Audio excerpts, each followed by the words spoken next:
empty. The only thing I can see is my own silhouette. I'm getting stronger, step by step. The clock is ticking, but there's no time for regrets. I've been flying from town to town, from London to Taiwan. I've been all around the globe, trying to protect your soul. We are heroes tonight. We will fly above the sky. We are heroes tonight.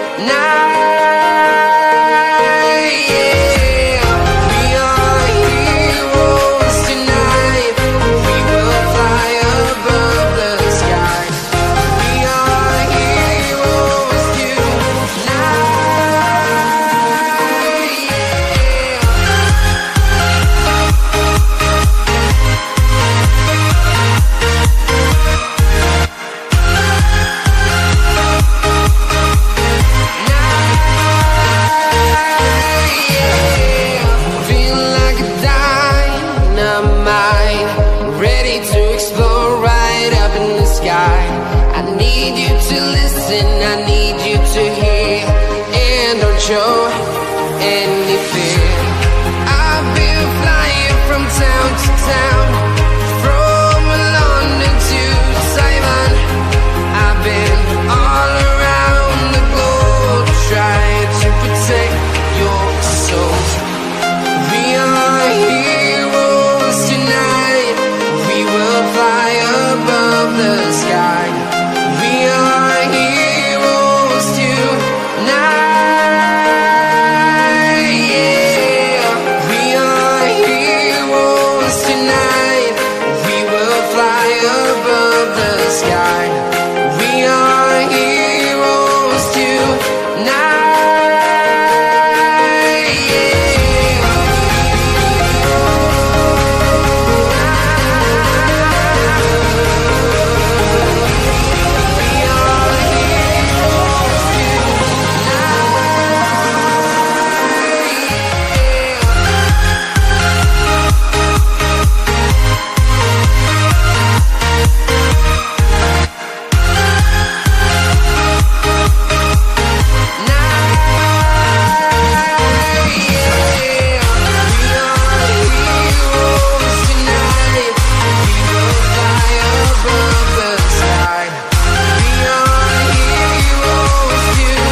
I've been all around the globe, trying to protect your soul.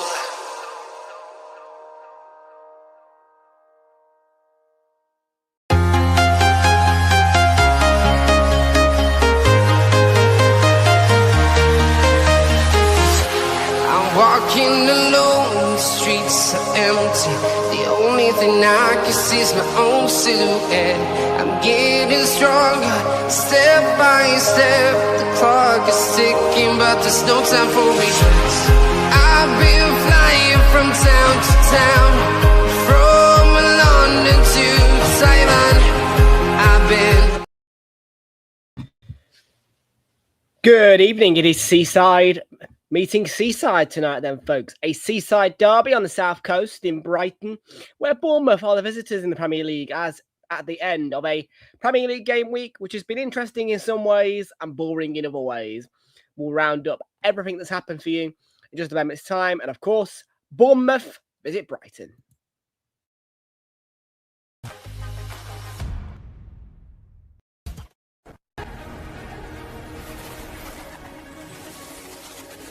Time for cities and towns to start dreaming again.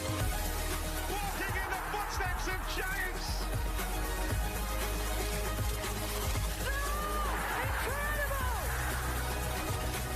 I do not believe my eyes. This is extraordinary. Greatness awaits.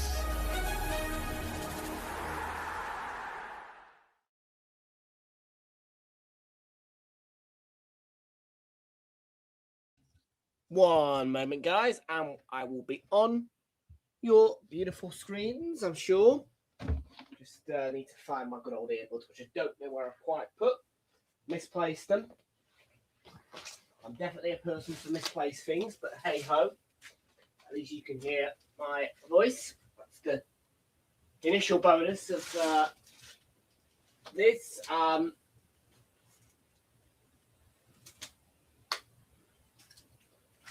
see them. I see them. We're all good. I see them. I see them.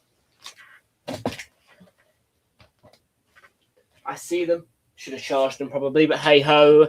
Anyways, folks, a very good evening and afternoon to you all, folks, and welcome back aboard here, folks, to Realltom Football. My name is Tom. I'll bring you the watch along this evening then for Brighton as they take on Bournemouth live in the Premier League. If you do watch on the replay, watch us on the replay, please do make sure you are leaving a like on the stream, subscribe if you are new. Thank you very much indeed, folks. Everybody joins here today. Kick off on your way at 8 o'clock on the seaside. Brighton against Bournemouth. Welcome aboard. And I have not downloaded the overlay yet. Silly me. Silly, silly me.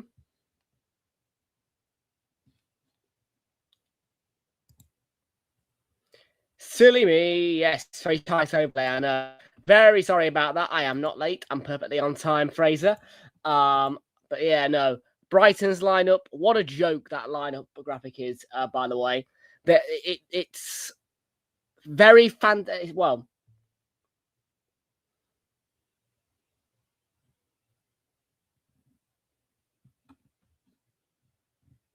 sorry, folks. Just give me.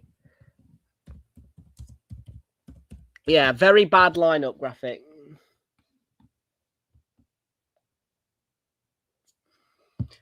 So, yeah, very bad lineup from Brighton. Bournemouth's lineup is standard. So, yeah, we're very tight on the overlay. But, yeah, folks, it has been a weekend of interest, Premier League-wise. In terms of the Manchester derby, which, of course, took place on Saturday at 12:30. It was a beautiful Manchester derby. It was a cracker.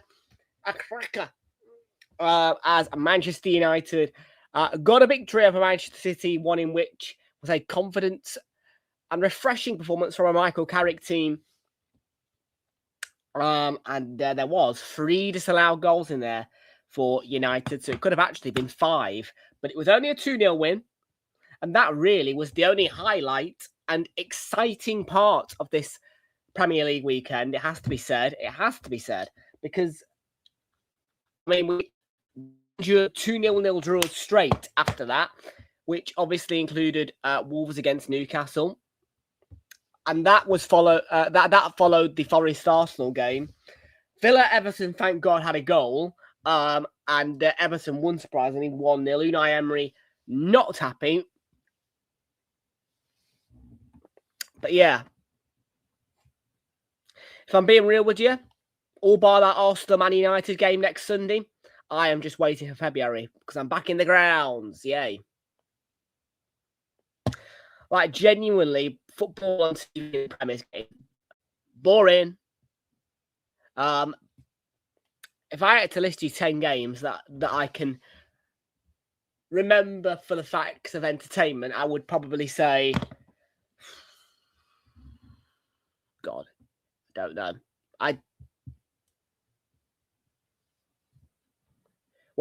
Ooh, not good. I wasn't actually late. I was forgetting these. I didn't know where they were. No bet slips tonight. We're having a bet-free Monday. I know, you'll be surprised. No bet slips on this Monday night. I was not 15 minutes late. 7:45 start. I was here on time, as always. So, folks, it is now 7:50 in the UK. So let's get through to that team news and match information for you on this Seaside derby. I wouldn't really call it a derby, but that's the headline for it. So, in fact, these two are separated by quite a few miles. Obviously, Bournemouth in Dorset on the south coast of England, but considered southwest. Brighton just below London and on the east coast of England, but the south coast as well.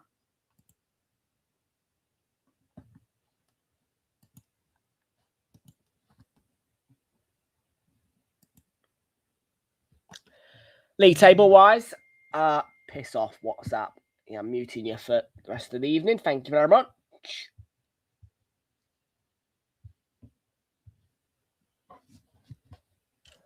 I do not need the notifications.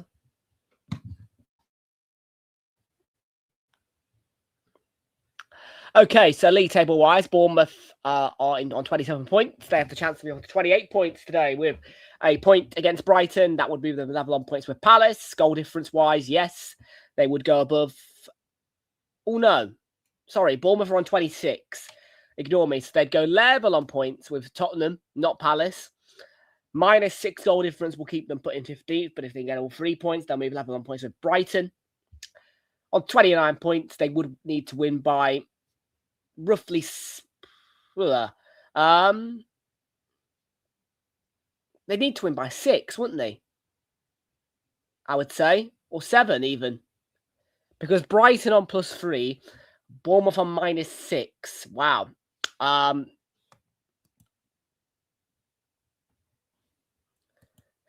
Same old me. Same old me. Same old Tom. Yeah, I'm not late, Fraser. Thank you very much. Perfectly on time. No, Fraser's just trying to grab attention there. Brighton, with the chance to move on to 32 points if they get a win. That would put them level on points with Everton. Into 10th. Goal difference-wise, yes, they would move above Everton. Everton have a -1 goal difference, +3 for Brighton. And, of course, that can increase with a victory here. A point for them will not be enough to do anything for them, as they currently sit 2 points behind Fulham and currently just a point above Palace. So they will move 2 points clear of Palace and to within 1 point of Fulham.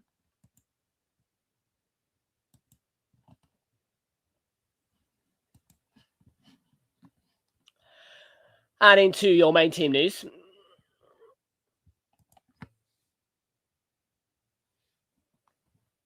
We've got lineups-wise then. Brighton starting off with Bart Perugin in goal, a back four of Joel Veltman, Jampel Van Hecker, Lewis Dunk and Ferdy Kadioglu in that back four behind the midfield, which split into 2 parts. Defensive 2 is Pascal Gross and Jack Hinchelwood.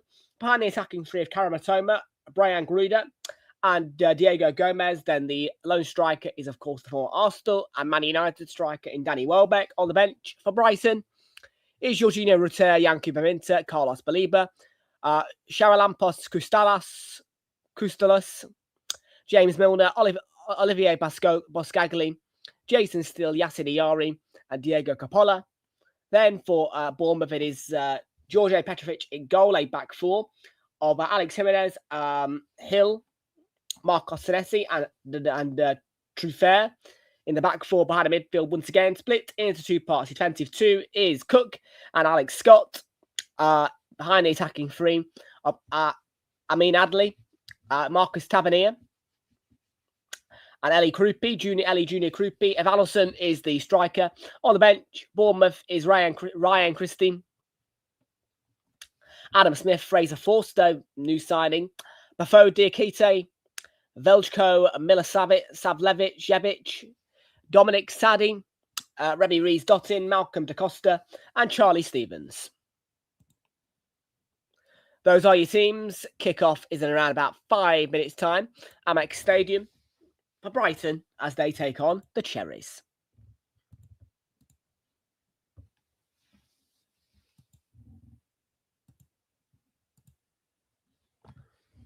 Little bit laggy there as we try to get the overlay back onto the screen as we finished sharing our screen. Of course, the overlay would completely block off my face and some part of my share screen had I kept it on. So we are required to take the overlay off while sharing our screen to you.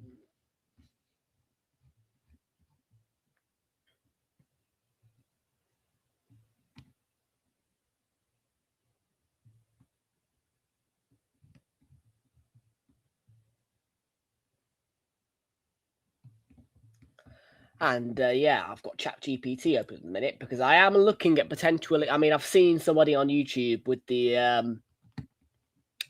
motion graphics, so I'm trying to get those on for you guys. So maybe a little bit of flashy for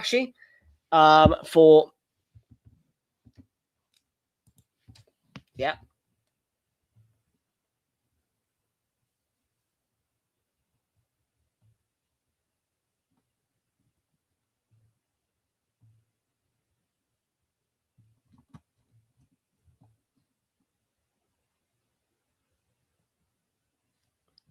So yeah, I will try and get that sorted for you by the time we reach the next Premier League weekend, which is of course next weekend, the last full Premier League weekend as well, on Realltom Football for a couple of weeks. Because obviously, of course, need I remind you that match week 24, it is Saturday only. We are breaking the 3 p.m. rule for Leeds Arsenal.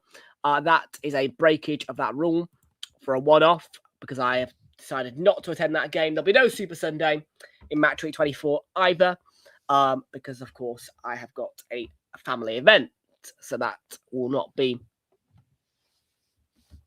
happening. There will be no coverage from us on Sunday of match week 24. Match week 23, you'll get a full weekend of action, including Arsenal Man United, which is a huge fixture, and I will be previewing that very soon indeed for you all. Then, obviously, match week 25, you know that I will be at Arsenal Sunderland and Arsenal Chelsea in the same week. So 2 games in the early stages of February. But for now, the dry January continues for 11 more days. 12 more days, rather, I should say. And you all should be wishing me a happy birthday on the 4th of February, because I'll be live on the 4th of February for Man City as they take on Newcastle, second leg of the Carabao Cup as well. And hopefully that will be off the back of Arsenal reaching Wembley in the home game against Chelsea in the second leg, where we currently hold a 3-2 aggregate score in favour of us. Otherwise, a 1-goal advantage going into our home tie against Chelsea.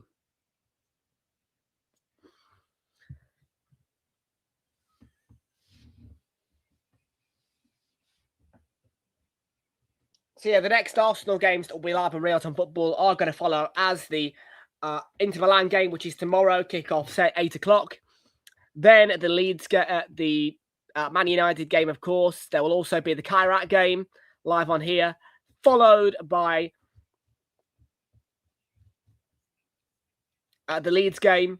Then, of course, I will be out of action for Arsenal Chelsea at the Emirates Stadium and Arsenal Sunderland at the Emirates Stadium, with a return to action on here for the Brentford away game and the Brentford away game only. When we play Wigan, I will be back at the Emirates for that as well. So the first 3 home games in February will all be attended by me.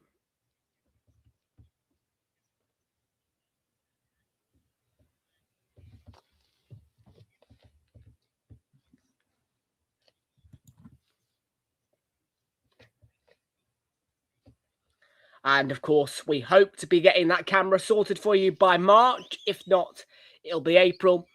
And matchday vlogs definitely will come. And one thing is for sure, that on Realltom Football, a delivery of either a Carabao Cup final matchday vlog or a vlog at Molineux will be delivered as well.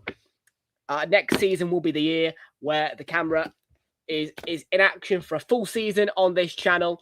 And you will be able to enjoy match days away with me in full next season. And of course, as we rebrand our channel next season into free, that camera will be used for you guys to get a bit more of a different version of me.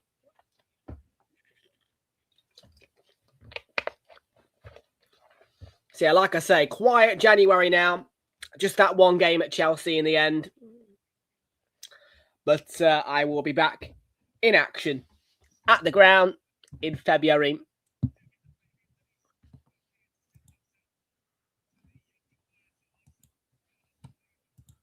So do smash a like on the stream, then vote as well on the poll. Subscribe if you haven't already. We're looking to get up to hopefully 1.3k subs soon. Of course, it'd be nice if we could get a surge of 700 subscribers in one night and get all the way up to 2k.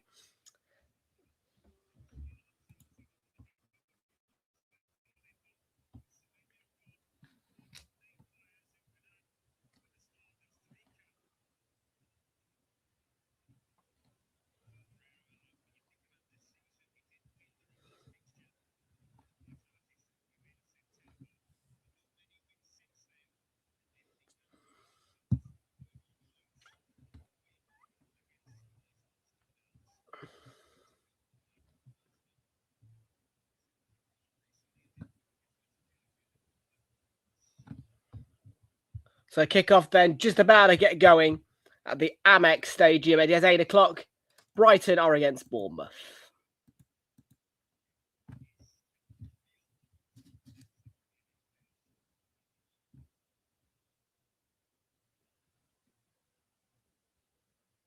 And hopefully this is not another one of those days where I have to sit and play solitaire throughout the second half, because what you guys may not have known is that the second half of the Wolves Newcastle game, I was playing solitaire on the side screen because I was that bored. Another bonus having a Windows laptop. Microsoft Solitaire is installed.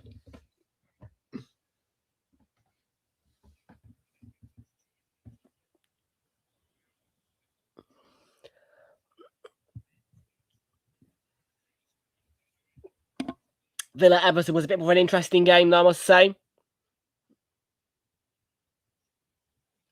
Everton played well yesterday, deserved everything they got.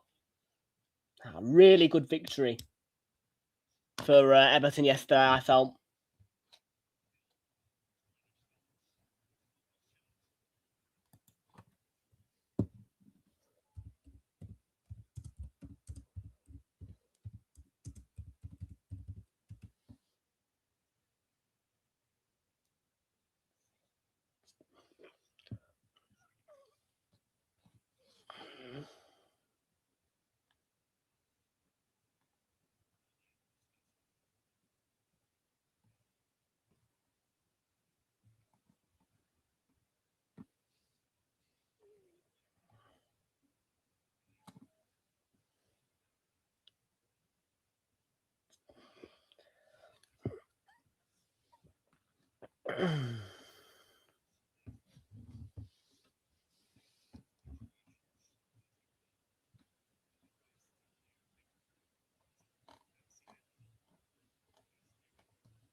But yeah, like I say, yesterday got a bit of inspiration from some videos that I saw on YouTube, and I am now working on potentially some motion graphics for you all as well. And what I mean by that is motion scoreboards, which are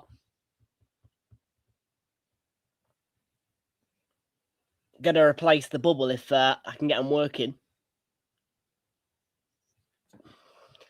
I mean, our best version of a motion scoreboard right now is obviously, for example, that. So, yeah. By the way, it 1-0 Bournemouth. That was just an example.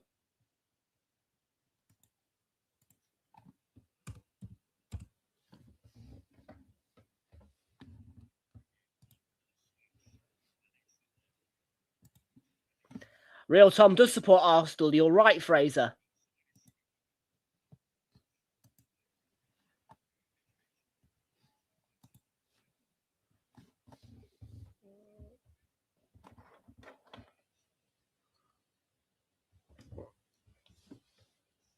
Hence the reason why I paid my money to get in the away end at Chelsea in midweek last week for what was a terrific night.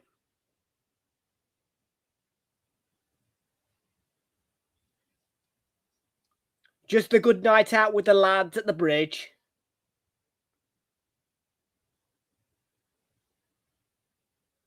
No, I wasn't buzzing because I'm an Arsenal fan.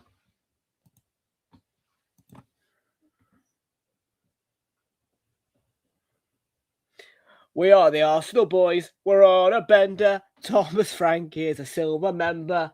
That's our chant.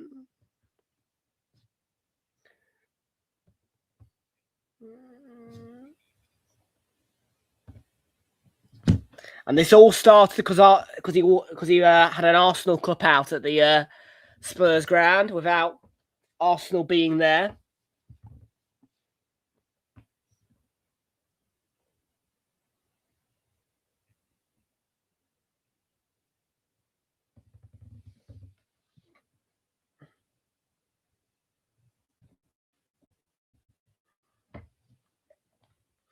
Well, on the subject of attending games, I have seen Brighton in person quite a few times.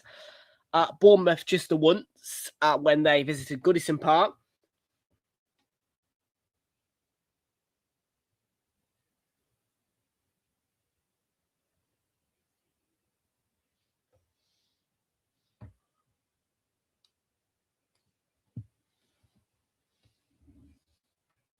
We are a much bigger club than the Spurs. We are a much bigger club than Liverpool. We're one of the biggest clubs in the world, mate.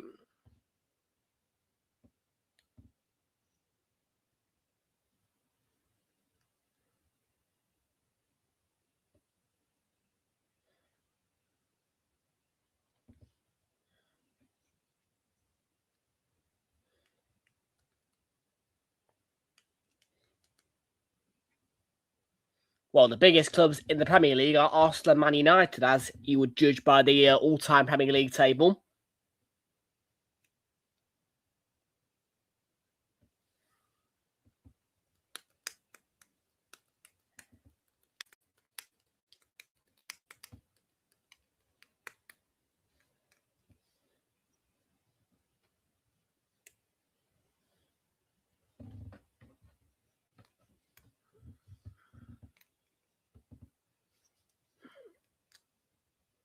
Karamatoma on the ball for Brighton.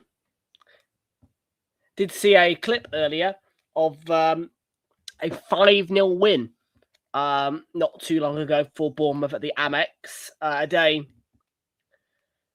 that most Brighton fans want to forget. In fact, I'd love to know if Luke did a vlog for that.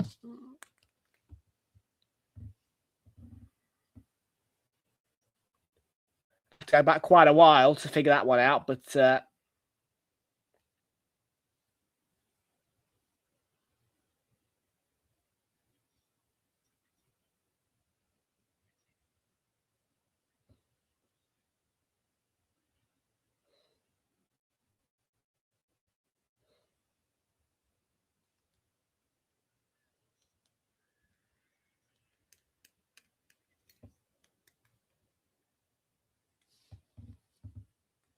Brian Gruida. Chance here for Jack Hinshelwood. Did that take a deflection? It did. Corner it'll be.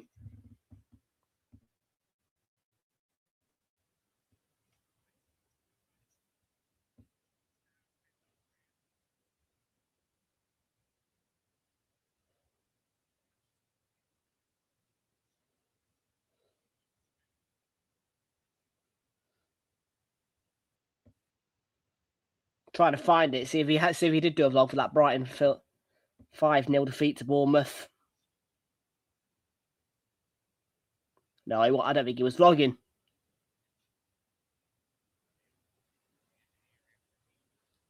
Gruida, chance, set himself, good effort.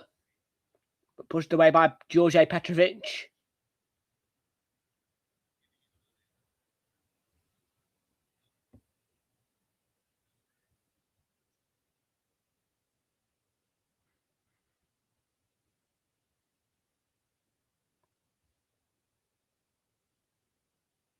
No, I don't think he did.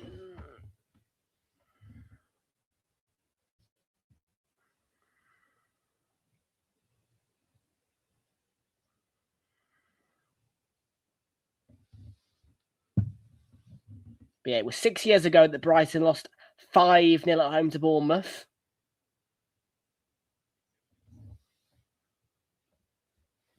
I wonder if we could get a similar type of scoreline today. Well,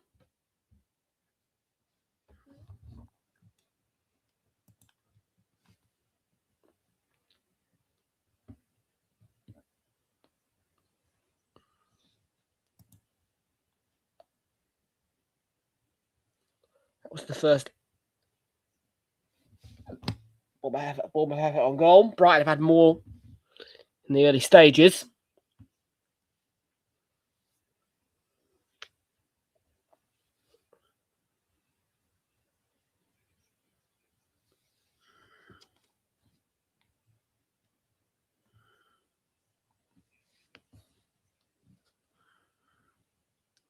And we're goalless in the first stages.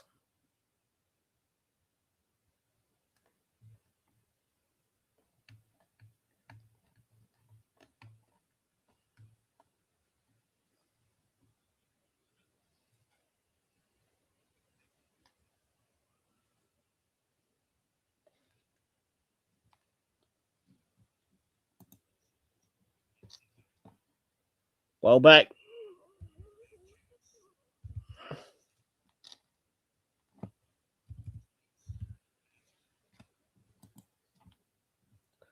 Here's Joel Veltman.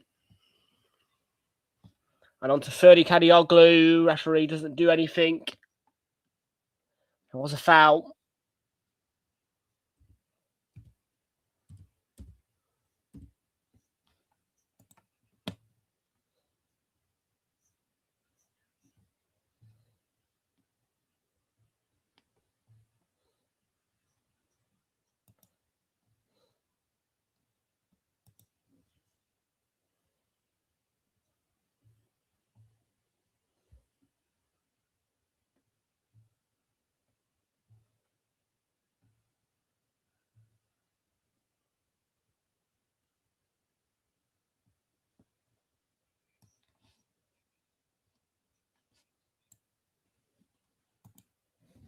Brian Gruida.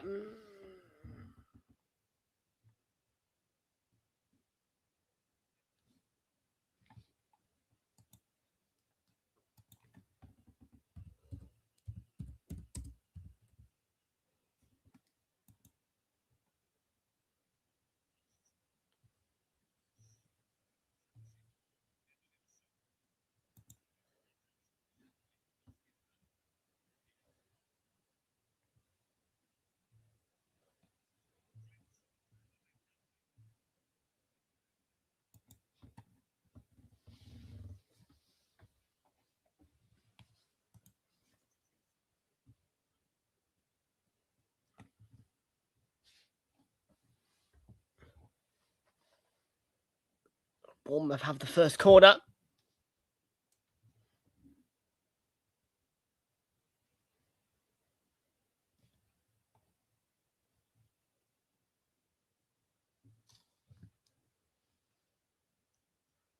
Corner of Veltman heads away.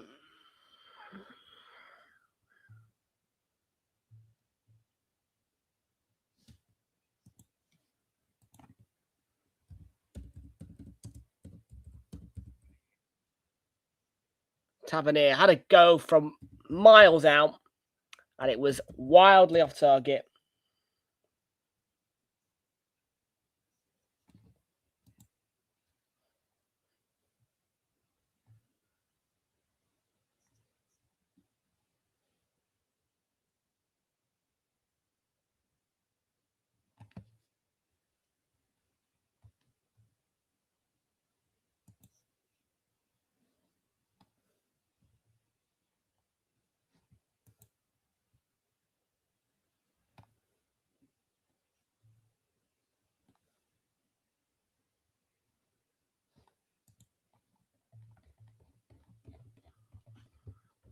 "14 minutes gone. It is goalless so far between these two teams.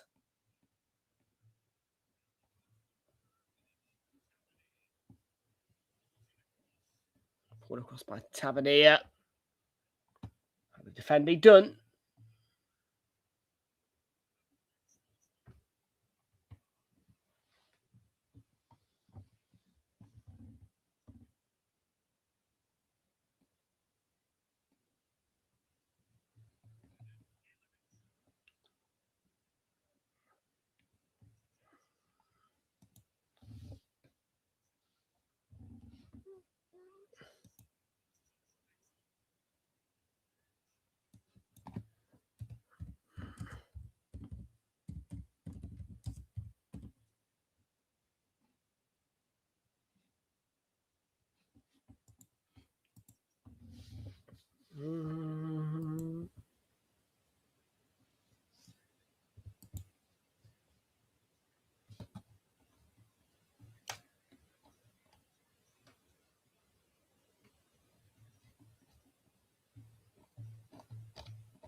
So,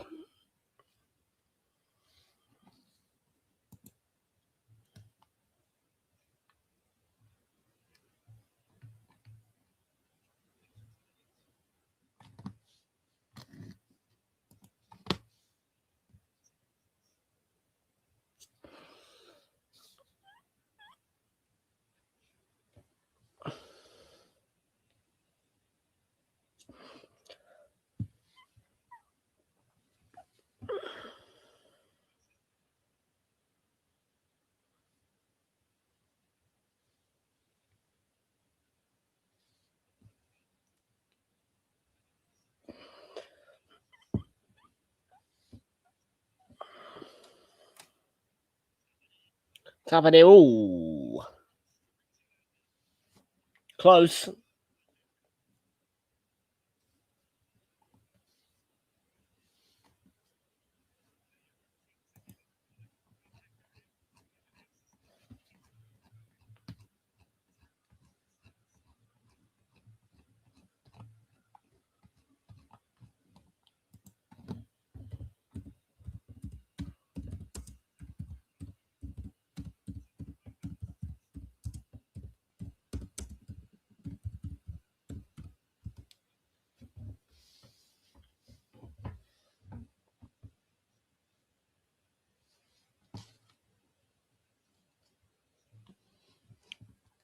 So another Bournemouth. No.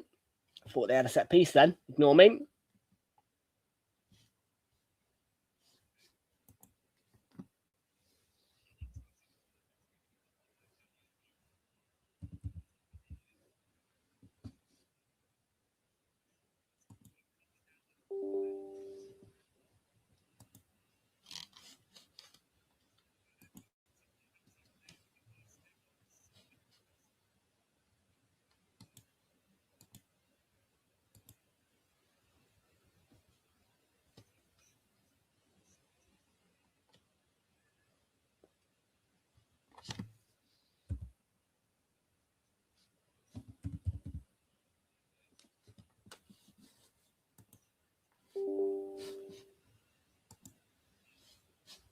Kate and Jonathan, good to see you. Welcome aboard. How are you doing?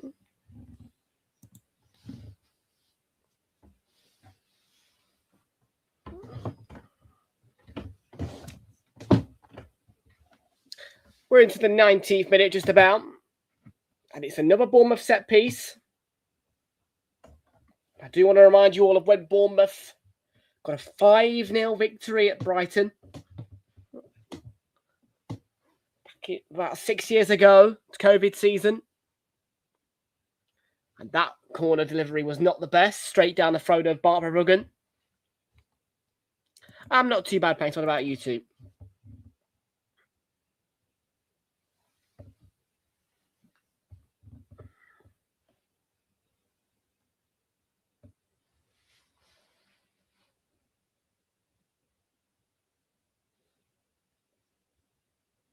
Marcos Senesi.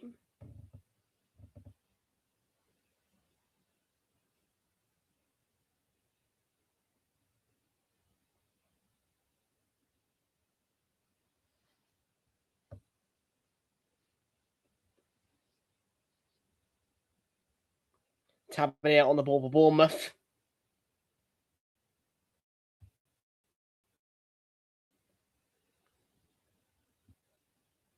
I think it's fair to say anything will do today in terms of entertainment, hey? After weekend where goalless draws were a thing. You're back in Bournemouth, are you? Yeah, I'm not surprised by that too much.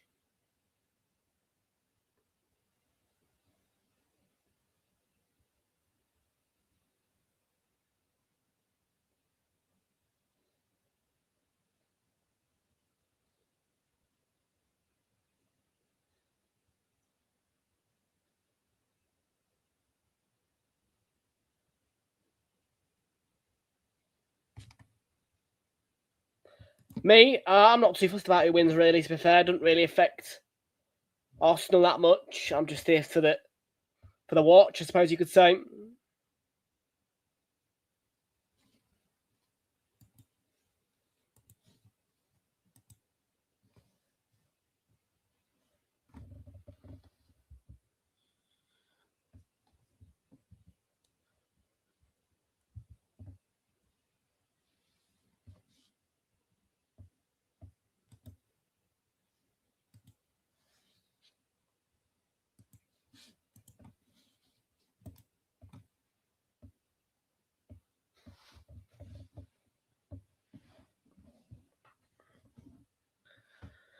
We are currently goalless so far. That's something I've said quite a few times over the past couple of days. Obviously, Forest Arsenal, goalless.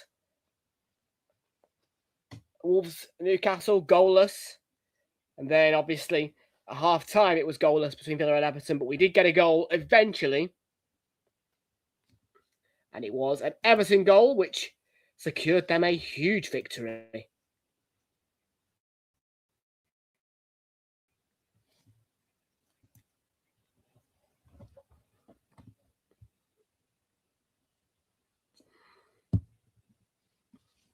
Well, the Bournemouth fans are one of the few fan bases fond of their manager at the minute, really, I suppose you could say, as they do sing quite a lot of the time, Iriola.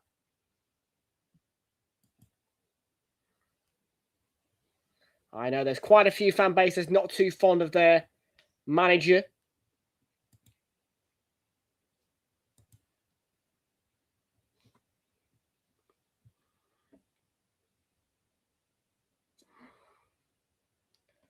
Oh, James Milner. He's only 4 appearances off the most appearances for a Premier League player in history.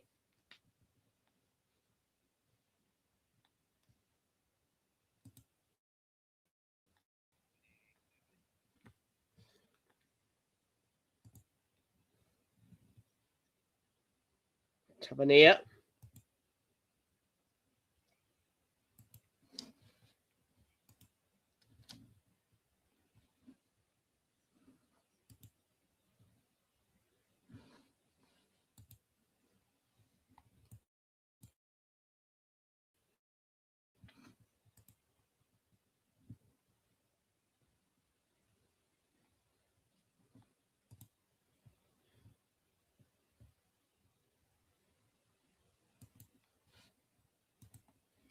Bournemouth corner.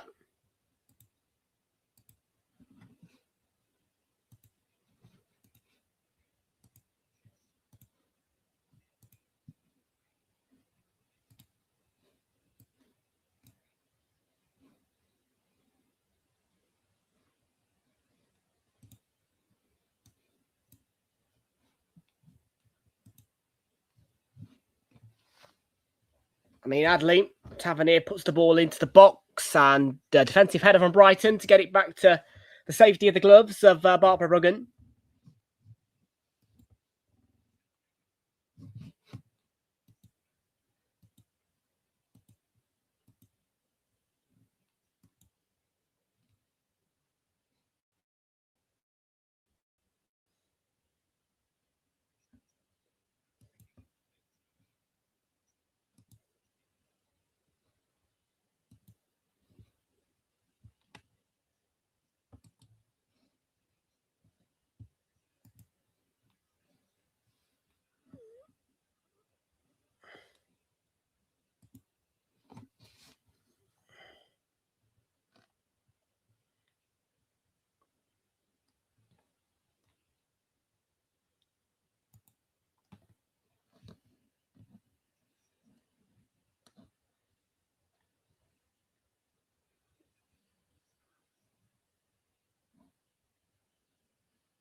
Mr. B. Harry is in the house. Welcome all to you. Good to see you. Welcome on.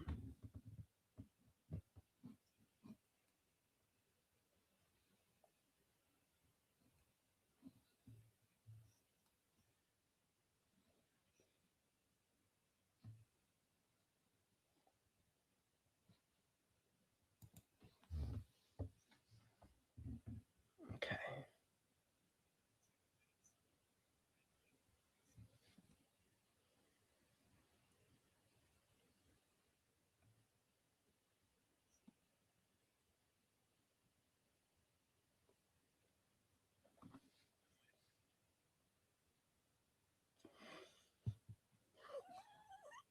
You do indeed. Did Blackburn lose again?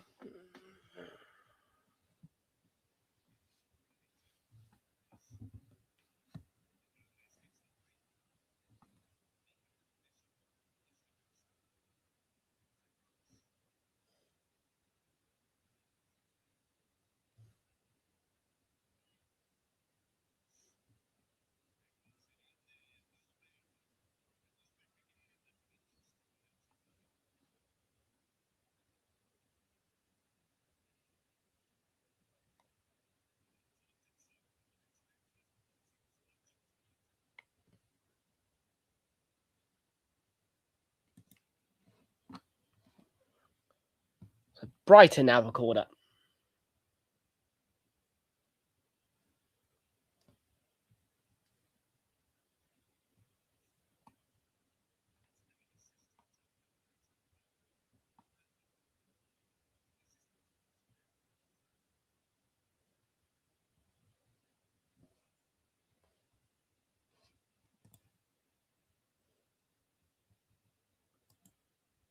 Yeah, I agree. I do agree. Goldbridge did speak out yesterday.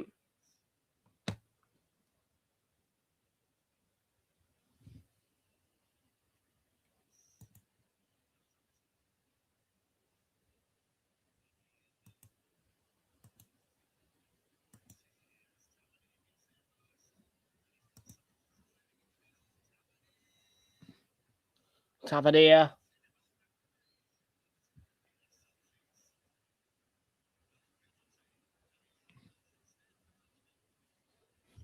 It's going to be a card for Adley.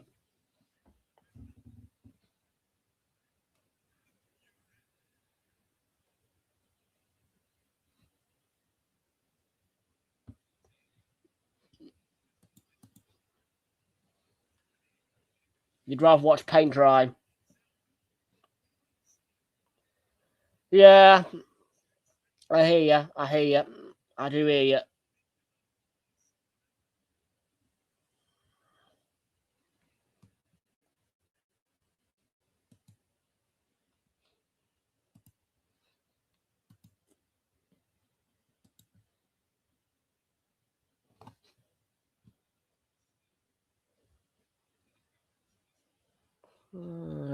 They're checking.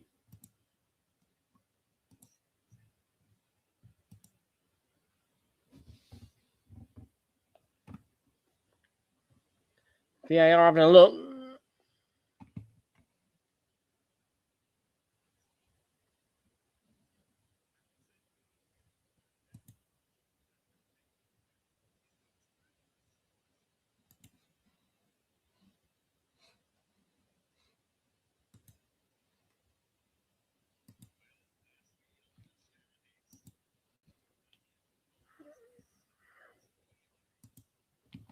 Well, Paul. Oh.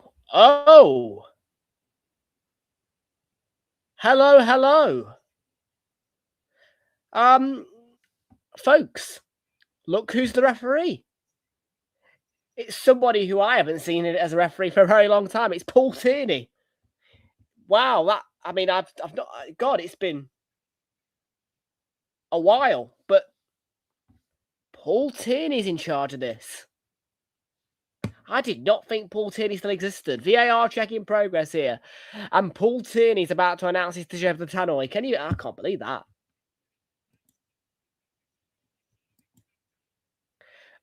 Foil Grim Timmy. Welcome, Walty. How you doing? Good to see you. Welcome. I mean, who knows this question? Who is my least favourite referee? Who do I hate the most refereeing-wise? And you should know the answer to this question. Everybody should.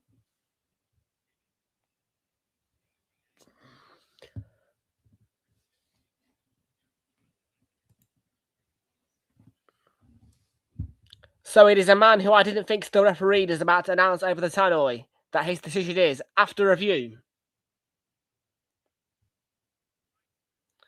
the Brighton goalkeeper makes a foul contact on the Bournemouth 21, and the final decision is penalty kick and yellow card rescinded. Correct, yes.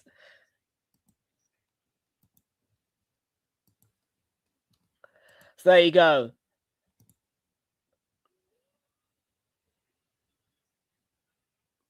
Yeah.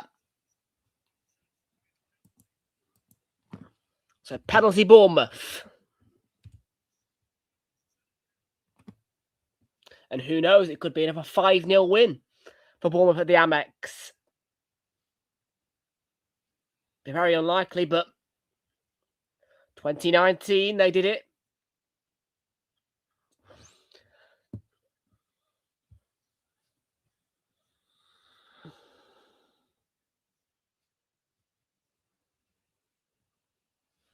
Well, there's mixed emotions from the supporters.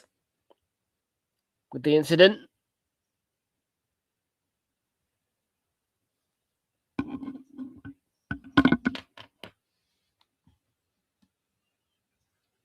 So Marcus Tavernier with the responsibility for Bournemouth to get them ahead in this seaside clash.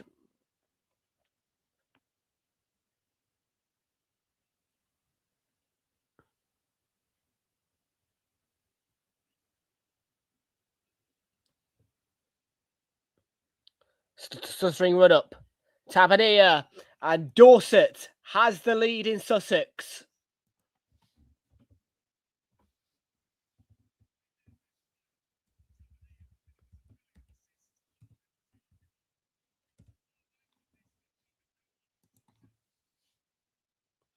Very cool finish with the penalty.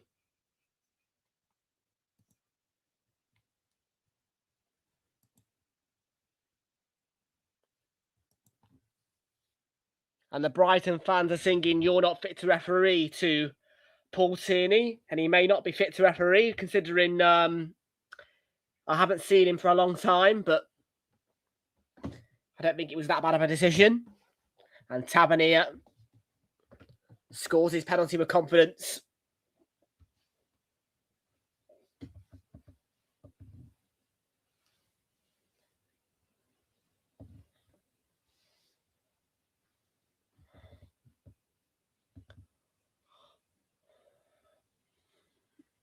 Ivanovson looking to try and add more paper Brighton, but they do get the ball back to the home team, and they're on their way forward on the counter.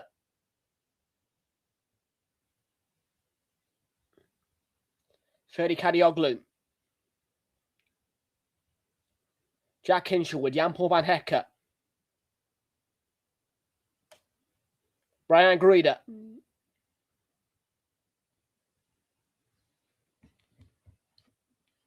TBC.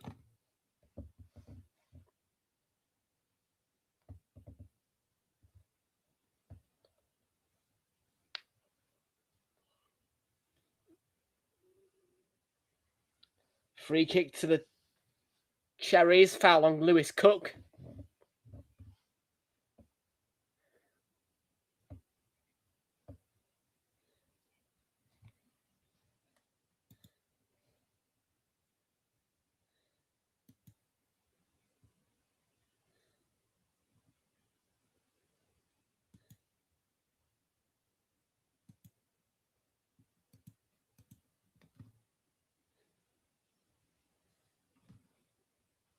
Ellie Krupi.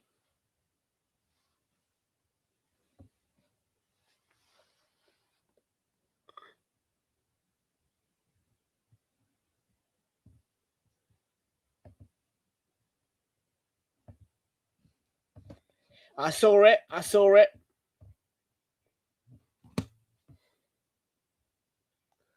Danny Welbeck.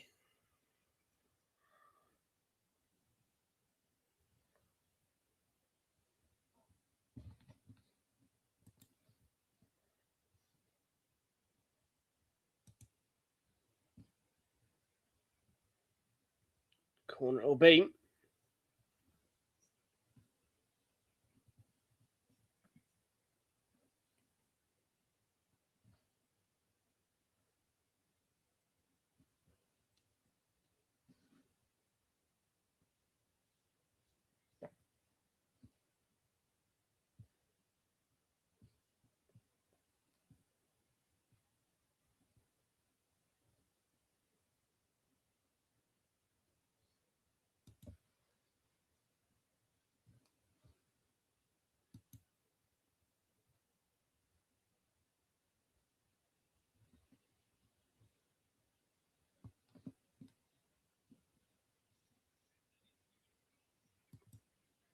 Oh, good save.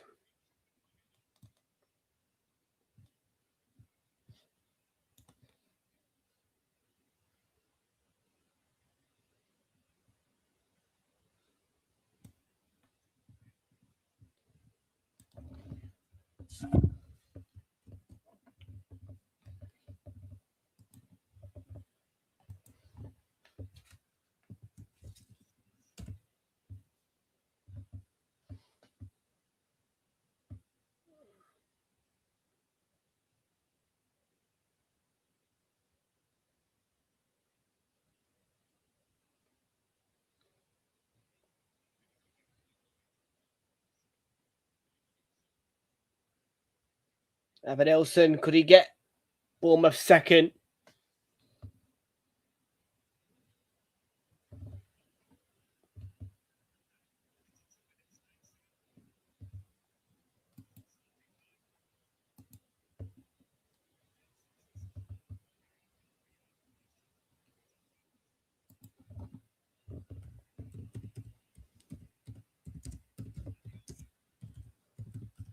Ferdy Kadioglu.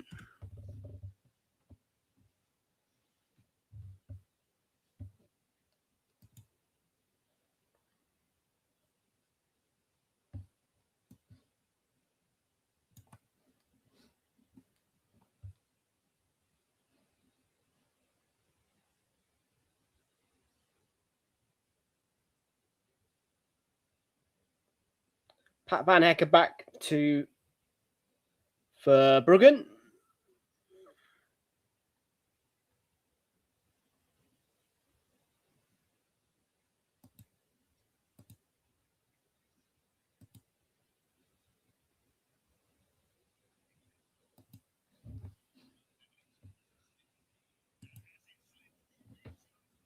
It's hit the inside of the post. And I think he's just withdrawn drawn a card here. The referee.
So goalless right now.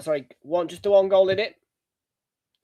Trufair looking to make it more for Bournemouth. Evanilson. So he got a through ball. The final pass was poor. 6 minutes to go.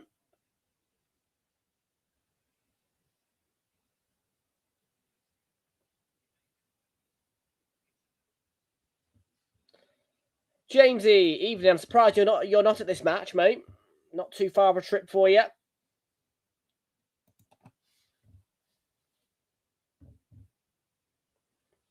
All you need to do is get a service to Southampton or a London Waterloo service, I suppose, from Bournemouth train station, South Western Railway.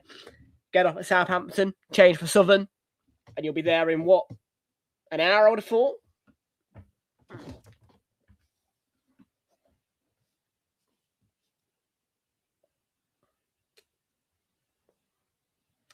Yeah, I think Southampton is the furthest that Southern operate.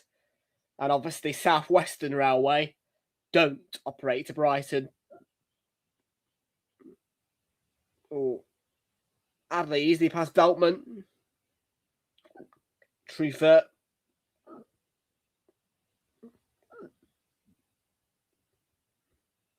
Yeah, South Western Railway are one of only two operators in Bournemouth.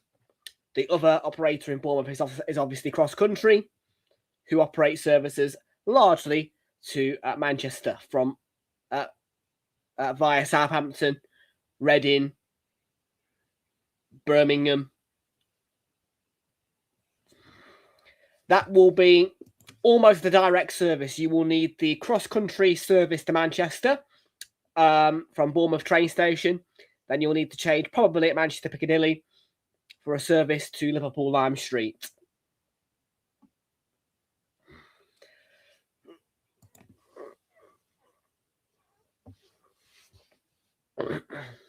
That'd be quite a long train though. I think it's about 4 or 5 hours to Manchester from Bournemouth.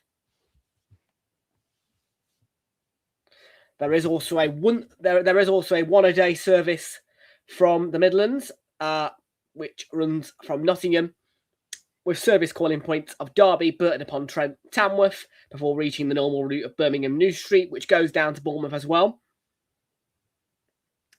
That leaves at 7:05 a.m. each morning, Monday to Friday, then 7 to 7:13 on a Saturday,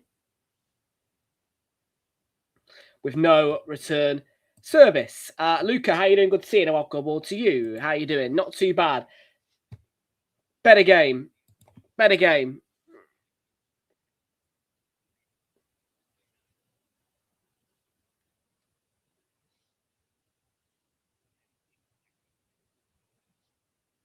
No, I'm just trying to drag myself through January now, really. I'm having a bit of a dry January this month. Next month, I've got 3 early visits to the Emirates. I'll be going to the Chelsea game, the Sunderland game, and the Wigan game in Feb. Oh yeah, we better.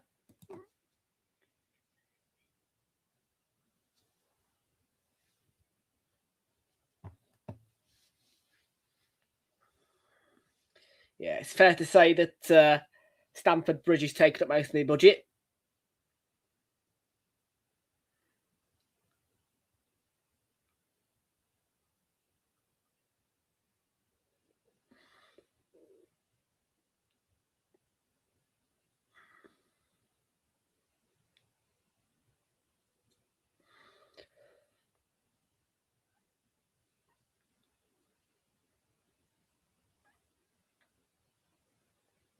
Yeah, I think I'm going to go quite light on pre-season this summer, just to give myself a bit more of a budget. You know, that's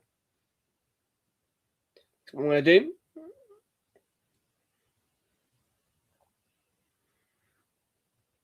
And obviously, next year we'll have the new vlogging camera, so definitely that'll be more of an encourager to get out to more games. Most well, so I say that I've been out to quite a few games this year.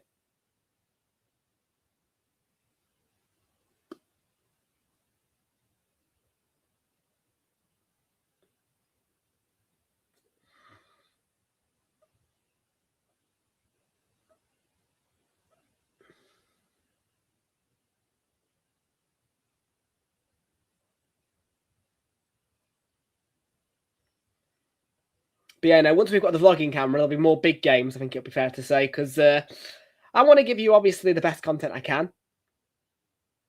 You know what I mean? We'll try and get the right balance, you know what I mean? Not too many games at the Emirates, but obviously quite a few.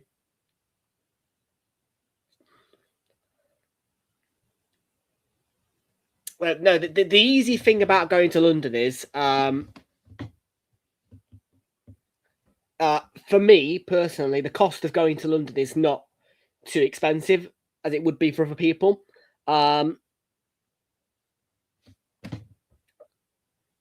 Which is why home games, London derby is so convenient for me.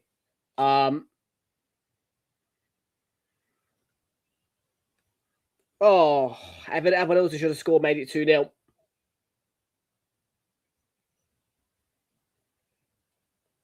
Yeah, I've got a bit of a routine, really, about me, really. To be fair, for the Chelsea game, I did follow my routine, really, more so than not. All bar the fact that I did not cycle back to London St Pancras to catch the tube to the Emirates, obviously. No, I didn't use the tube once on Wednesday. Did not use the tube once.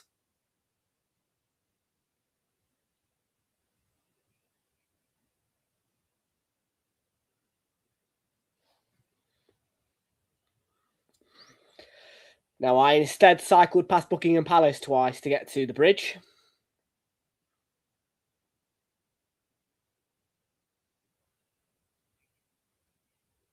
Oh, goalkeeper came out there, missed it. 5 minutes, by the way, added time here. Forgot to put that on the screen for you. 5 minutes at a time. 5 minutes.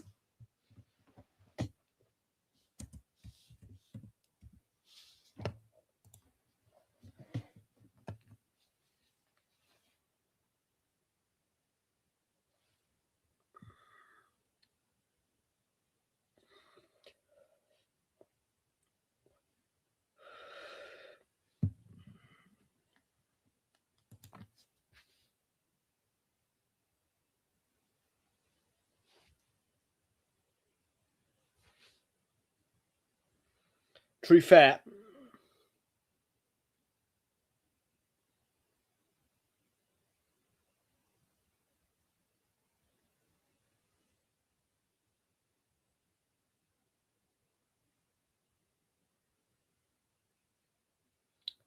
Senesi was waiting for Petrovic.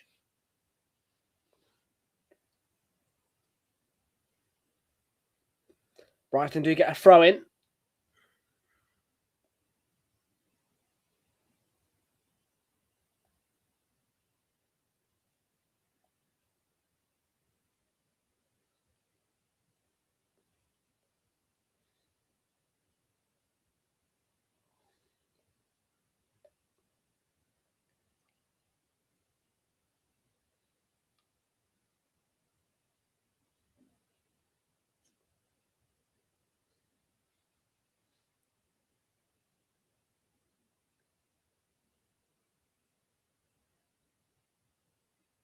Reader.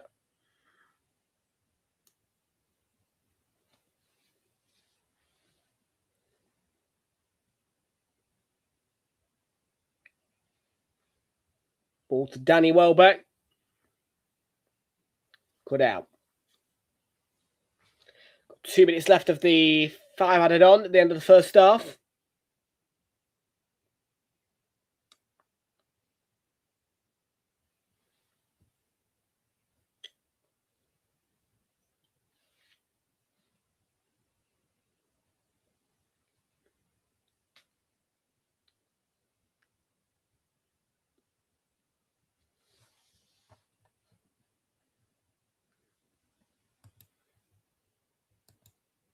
Bournemouth going to try along front.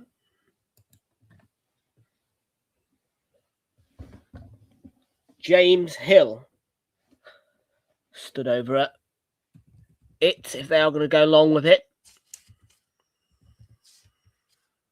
It is a long front. It's not a bad distance on it. Gets a flick, attempt of a flick anyway. Didn't really lead to anything.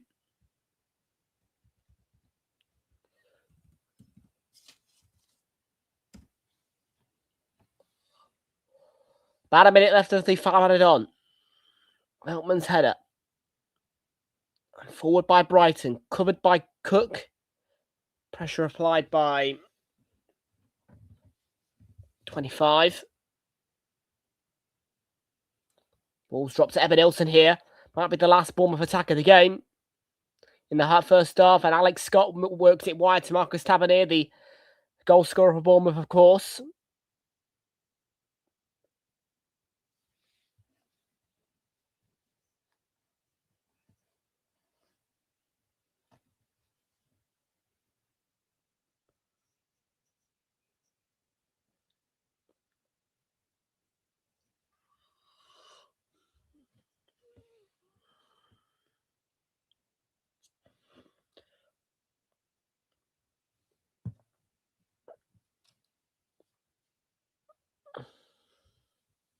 And the half-time whistle goes. It's not quite the thriller that we saw between these two in a 4-4 draw at Old Trafford between Man United and Bournemouth, but it is a lead for Bournemouth.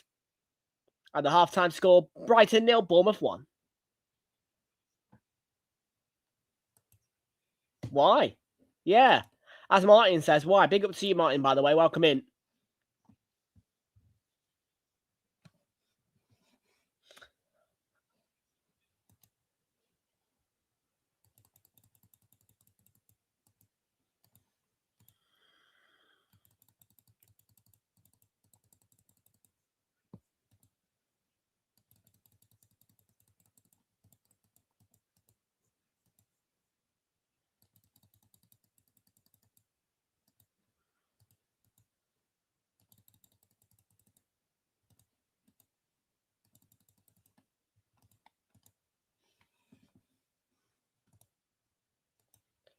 So, what do you mean you can't afford it?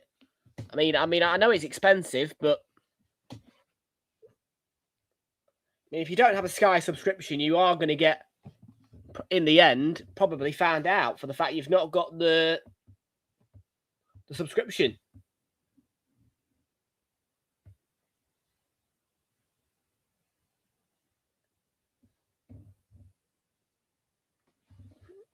I mean, honestly, the BBC at the minute are just constant with their whole TV licensing gig.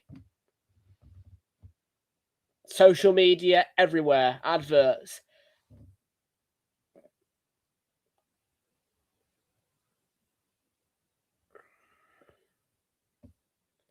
Yeah, I'm like, piss off, mate. If people are in the right minds, they'll cancel the TV license and shut down the BBC.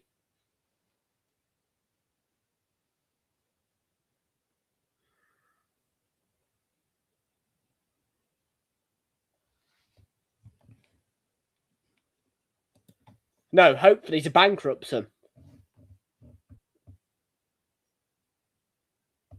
And they are losing money, so I'm sat there thinking, just show adverts like everybody else.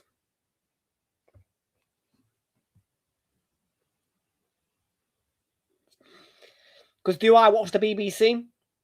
Not really. All by the traitors. Other than that, or I get all my content from ITV, Sky.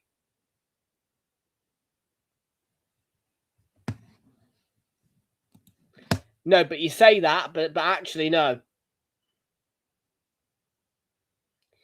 Really, if you can prove you're not watching the BBC, they have no right.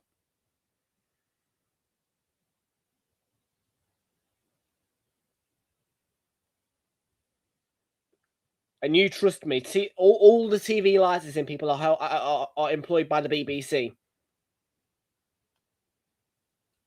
ITV don't ask for, don't worry about it.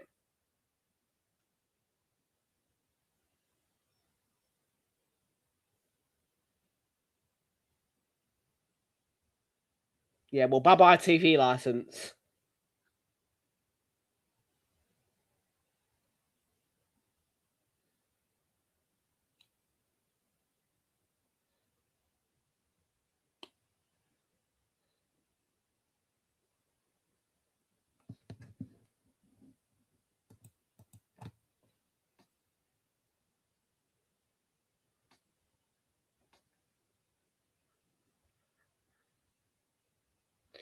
If people didn't pay TV license, they'd have more money to get Sky and stuff like that. Big up, how you doing?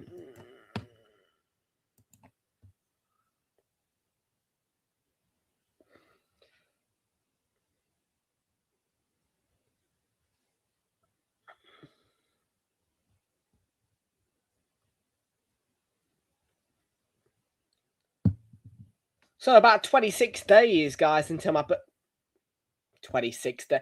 16 days until my birthday. And on my birthday, I will be live with you guys as well, because I'm celebrating my birthday on Thursday the 5th, even though my birthday's on the 4th.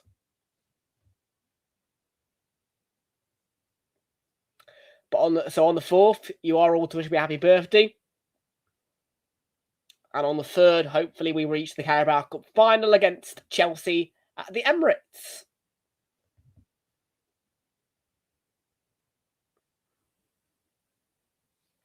It is my 20th coming up.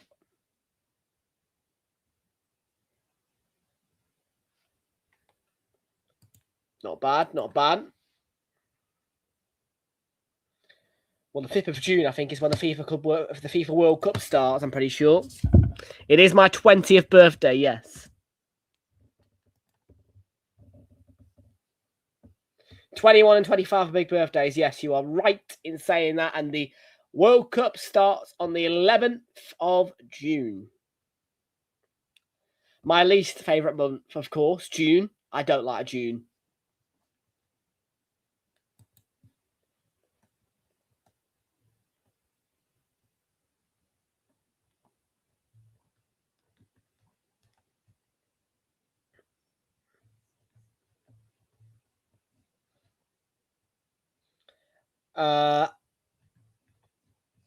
The FIFA World Cup final is on the 26th of July. Wow, it's crossing over 2 months, this.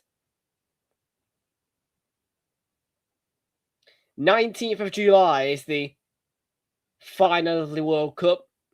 Well, that's good. So yeah, it's gonna take me through the large majority of summer, which is good. And I don't have to put it with the zone. Yay. Now, the next time I have to put with I think the FIFA Club World Cup is back in 2029.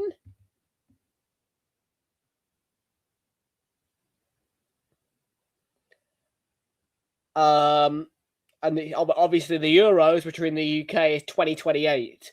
So people, by 2028, I want to be monetized so that you guys can fund me going to the Euros.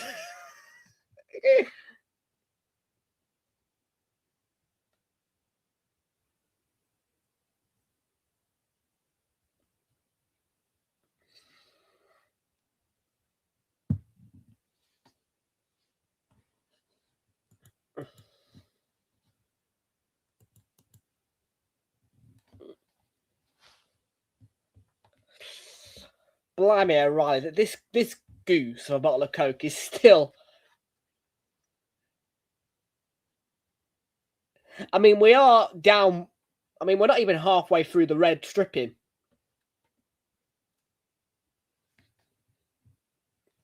Now, this is a 3-litre bottle of Coke. I had no idea these existed, but I tripped to Iceland on Saturday, opened my eyes. This will still be going by Saturday.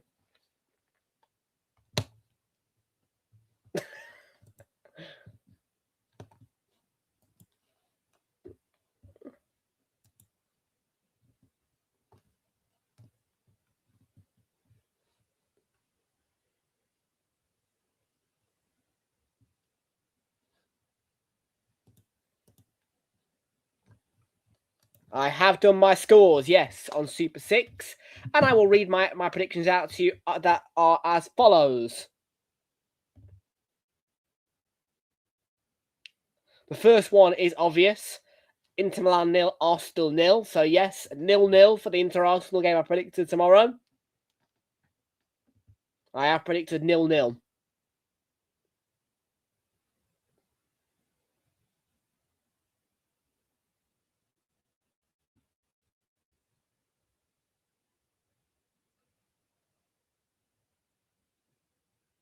So 0-0 for Inter-Arsenal.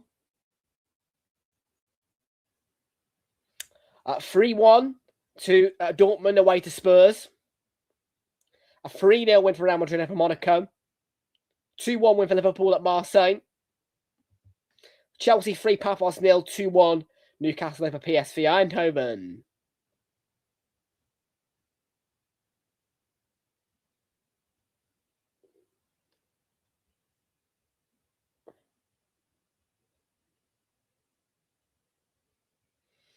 So yeah, 0-0 is the prediction for Inter-Arsenal tomorrow.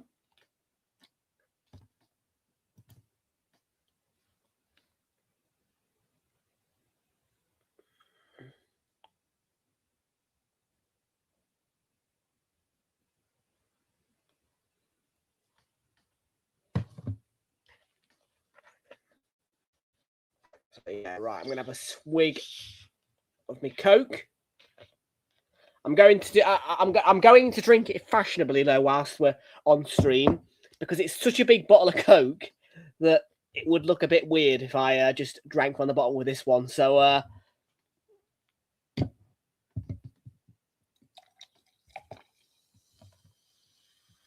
yeah, that'll do me nice and good.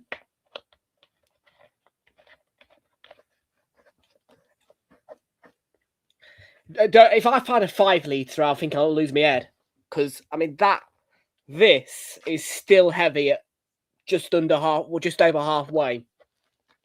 I mean, that probably now is a 1.75 litre, now that I've drank some of it.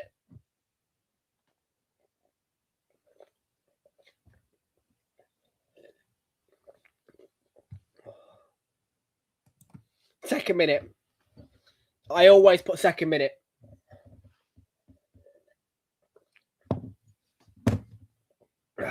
Iceland. I found that in Iceland. Let's see. What is the biggest bottle of 5 litre? 5 litre Coca-Cola.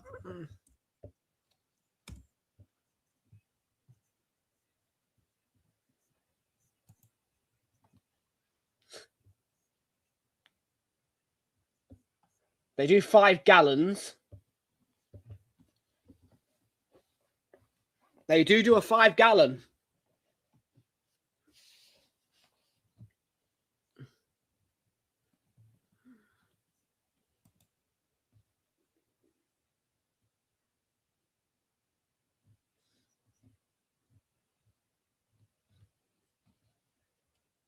Yeah, 3 litres is obviously this one, which I've got. 3 litres. Yeah, there you go. Nice, big, fat and goosey.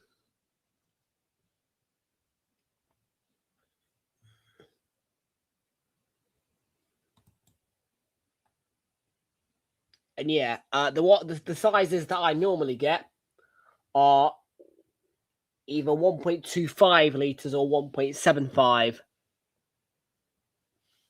litres.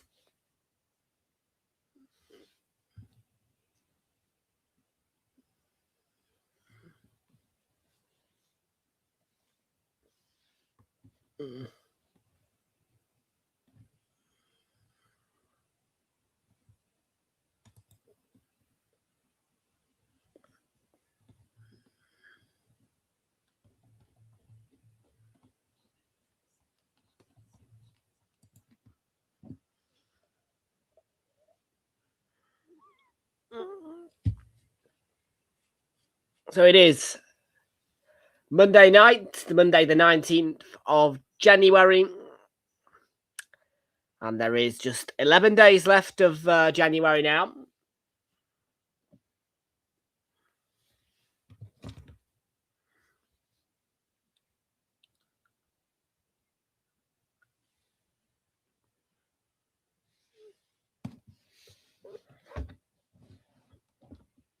A bit more excitement coming, it's fair to say.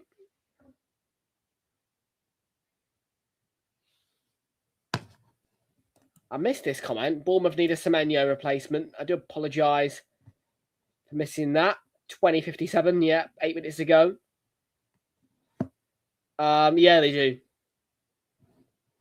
A bit of a lack of creative spark, I'd say, yeah.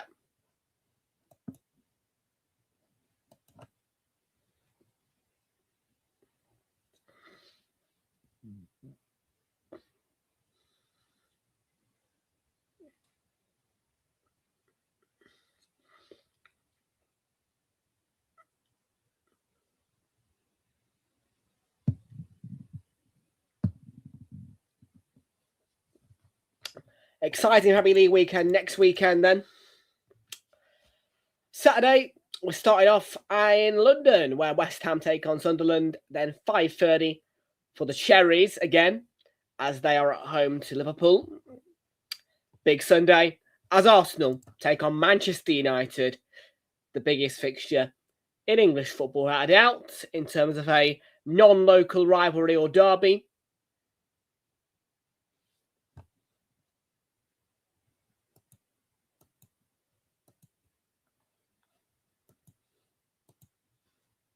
And that is next Sunday. Can't wait for that. But for now, it is second half time at the Amex with Brighton a goal back against Bournemouth, who spent about 35 minutes of that first half in cruise control.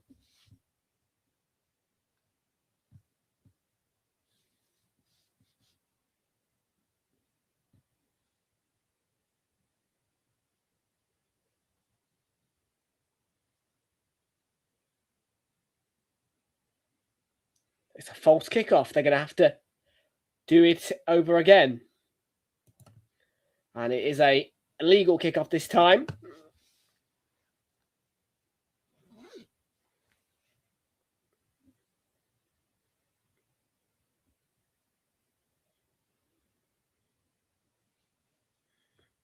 And this is a good early attack. Jimenez pulled it across.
Right.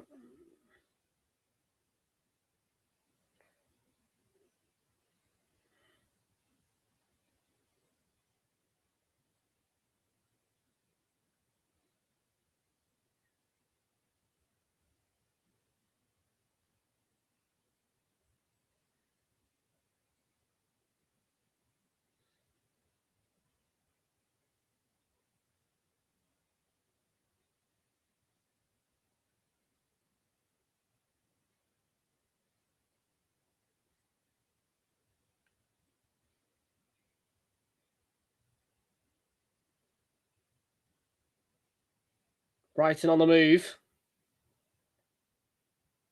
Brian Reader. Quite.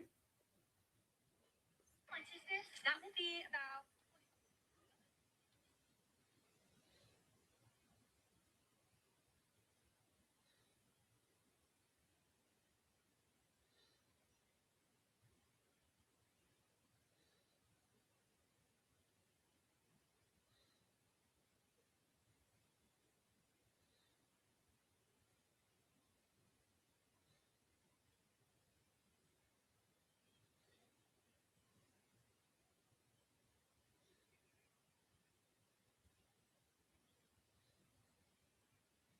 Oh, could be a chance for Creepy.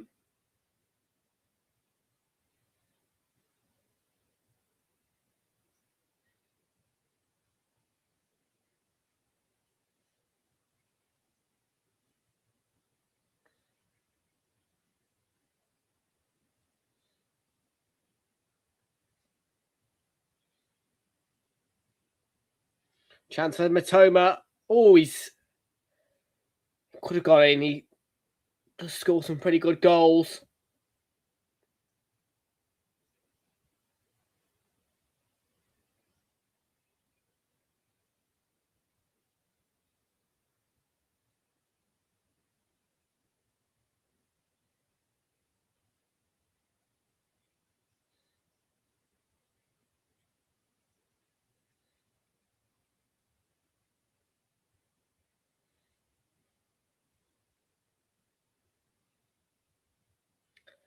Five minutes gone nearly in this first half.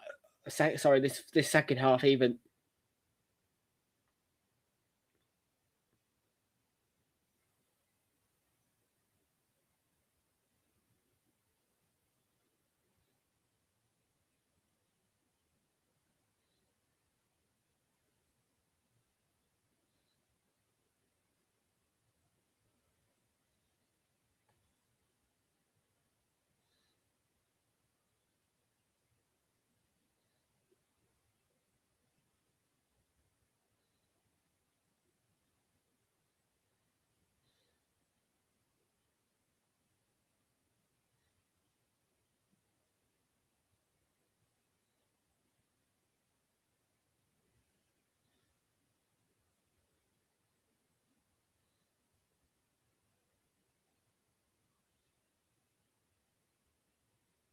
It's a foul on Creepy by Duncan, is it not? Pulled him down, landed on his shoulder.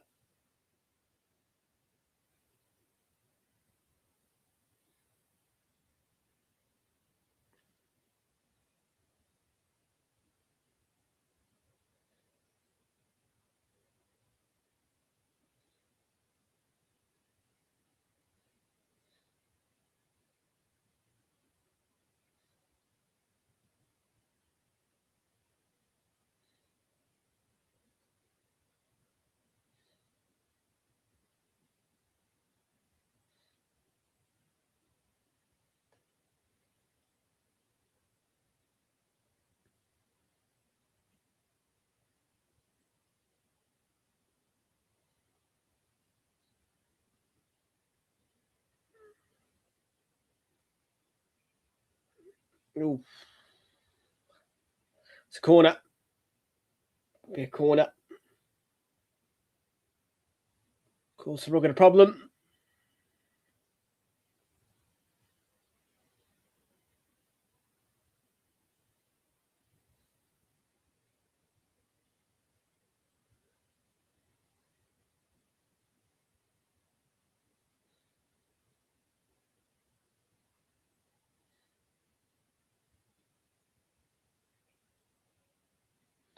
Or could it chance fall to Krupi? Blocked. Back out to Cook. Ball into the box. Headed away by Welbeck. Corner prevented by Gomez.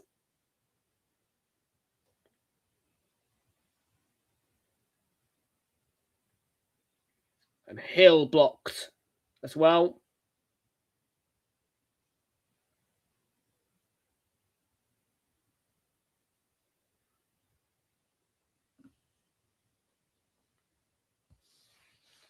And Gruida.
Karamatoma.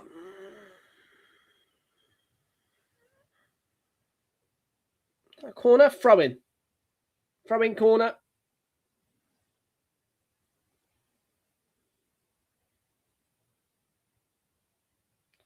What was off Jimenez? It's a corner.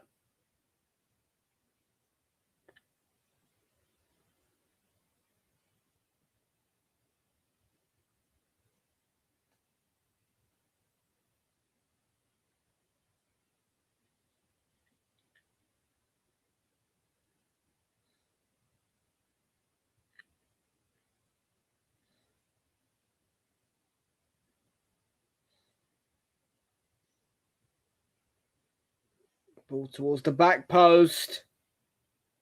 Portieri's given another corner. And Van Hecker's down holding his face.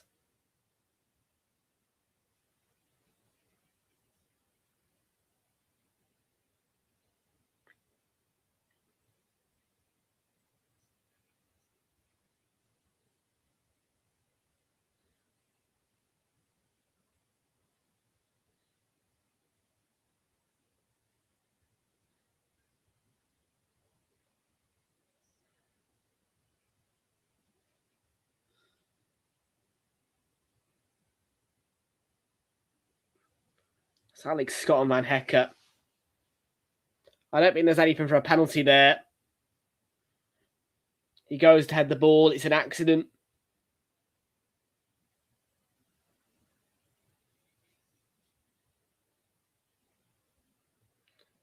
Portieri's given a yellow card. Somebody.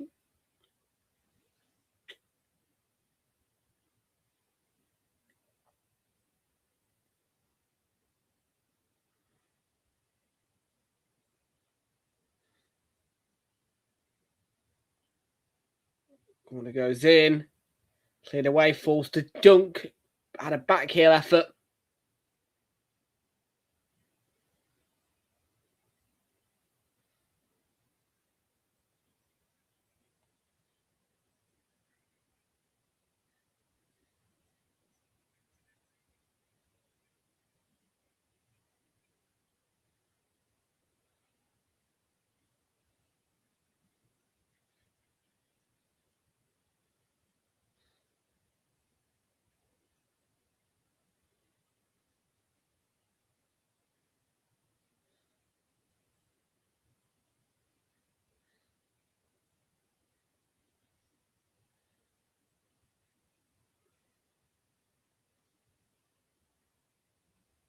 With a ball hoisted in by Brighton. And Gomez has a shot. They've blocked a lot of things, Bournemouth, really.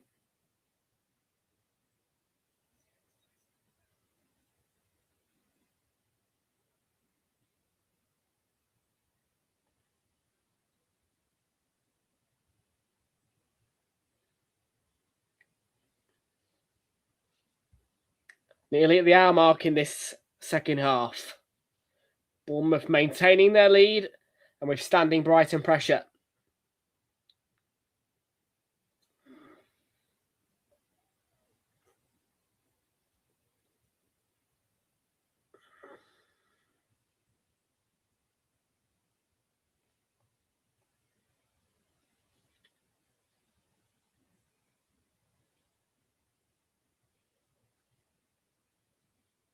Ferdy Kadioglu.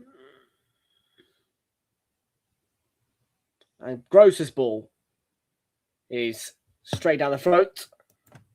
Oh, George Petrovic. Welcome to Geordie. How are the lads? Yeah, not the best of games involving you yesterday.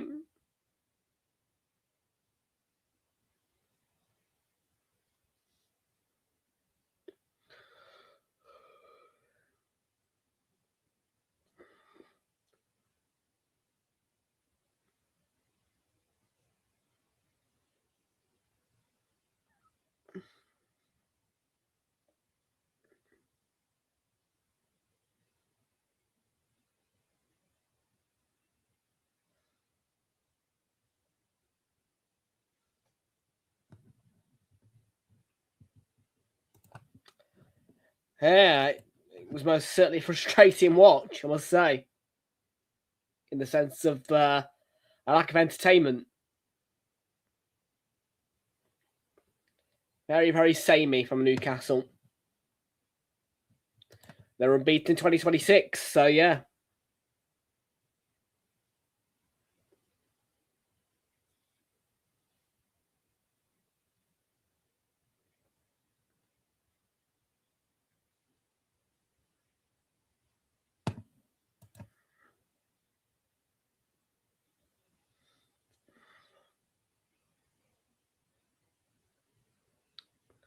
Van Hecker.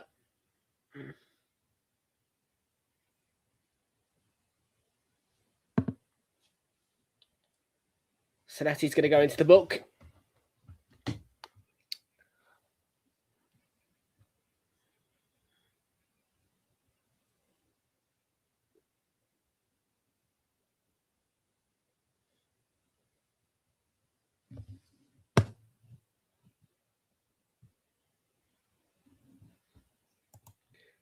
Oh, don't get me wrong. It would be a case of I'd be fuming if we don't beat Man United.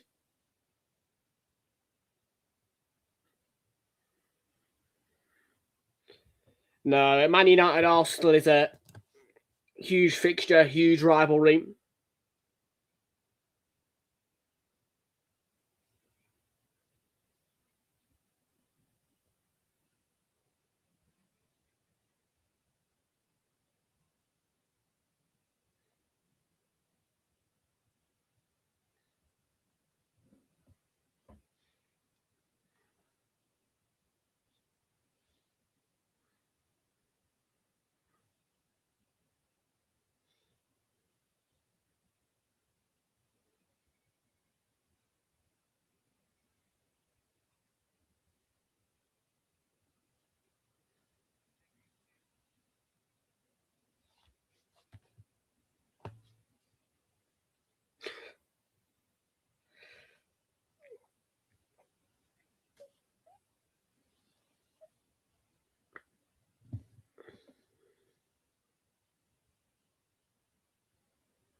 I agree with you, Bournemouth fans. Football in the library, yeah. The Amex is a pretty quiet ground.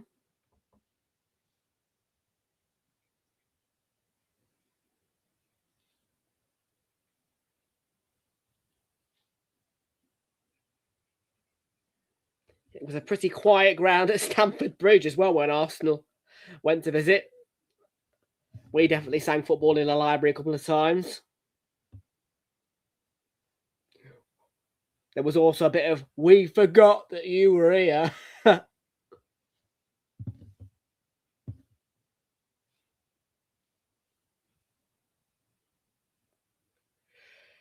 Brighton preparing Yankuba Minter.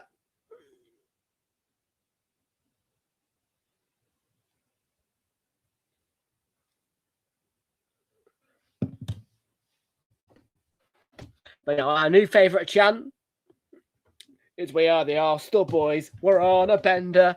Thomas Frank is a silver member." Because, of course, Thomas Frank was caught in shot of an Arsenal Cup at the Tottenham Hotspur Stadium.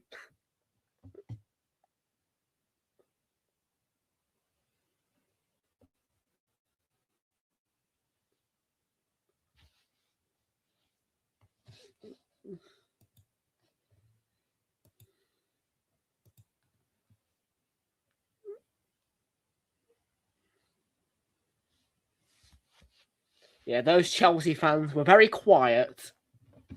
In fact, they threw crutches at each other in the home end. I think just after we scored our goal, one of the Chelsea fans threw a crutch in the stand to our left. We were in the shed end lower.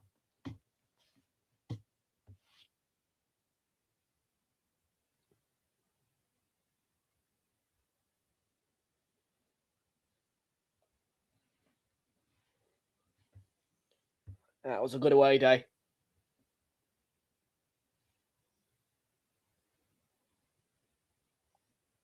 Pascal Gross battling. And the ball in by Karamatoma.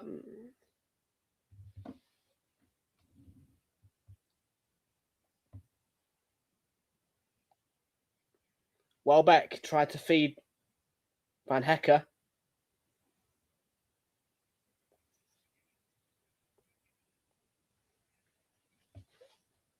They definitely are getting a little bit run ragged. This second half, Bournemouth, Brighton keeping the pressure on.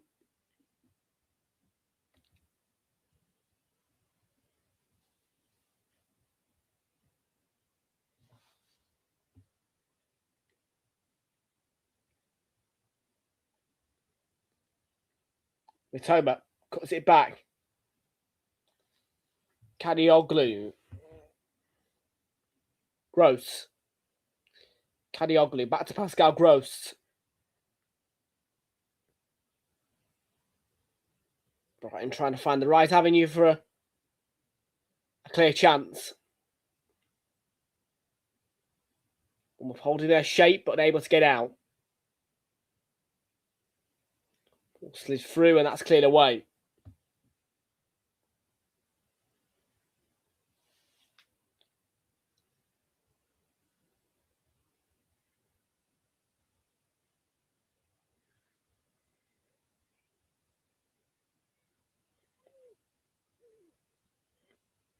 Kadioglu.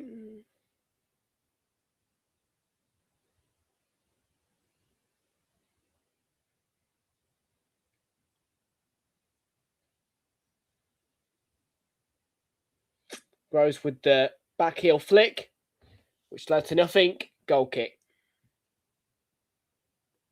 And Paul Tierney is pointing to the touchline where there is changes coming for Brighton. It's a triple change as well. 90's done for Brian Gruder.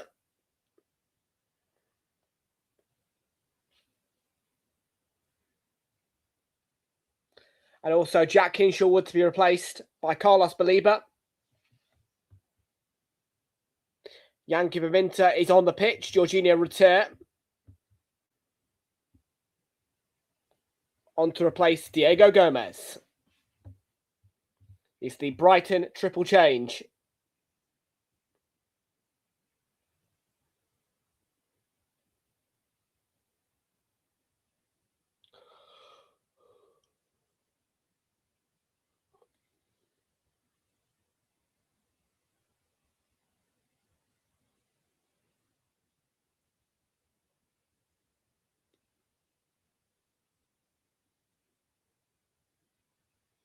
Paul Tierney stopped the game as Evan Ilson's down, holding his face.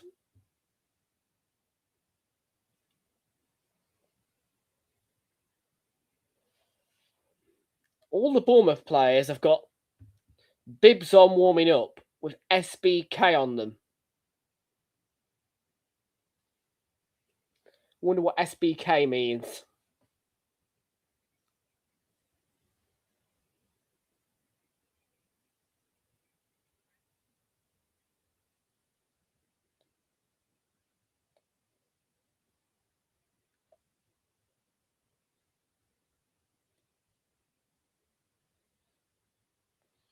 Play restarts, drop ball.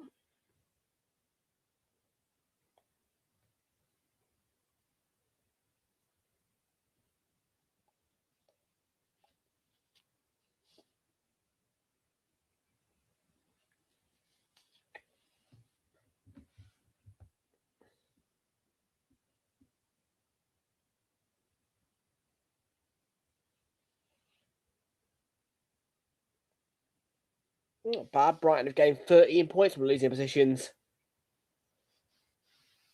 this season. But Bournemouth looking for a second. First attack for them in a while. Tavernier outstrengthed by Yankovic Vinter. Good play.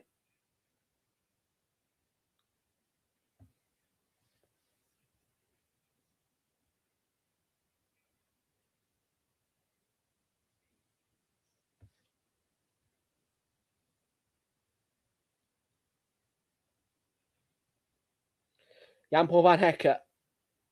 Minter skipping along. Van Hecke's ball. Not the best.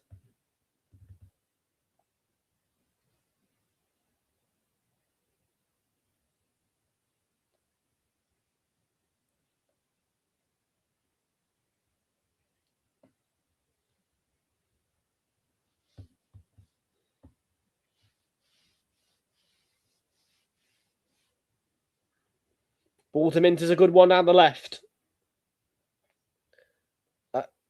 Minter, I mean to say Mitoma. Gross, big deflection to take it over the bar. That could have got in. 21 minutes to go. Brighton set piece.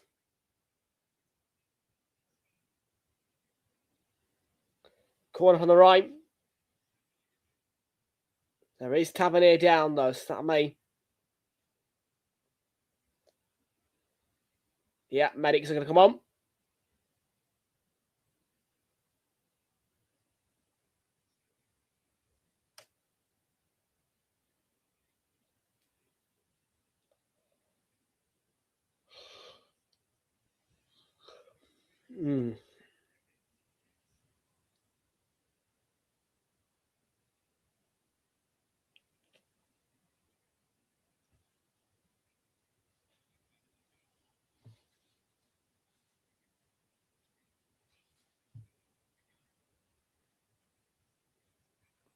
Is Tavernier still receiving treatment?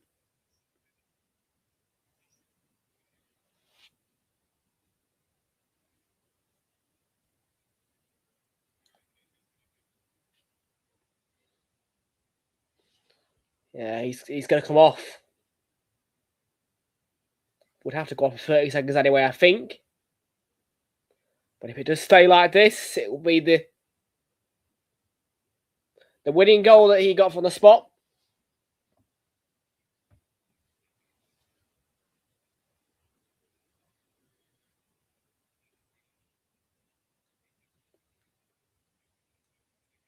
It's a double change. Ellie Krupi also off. Tavernier replaced by Smith.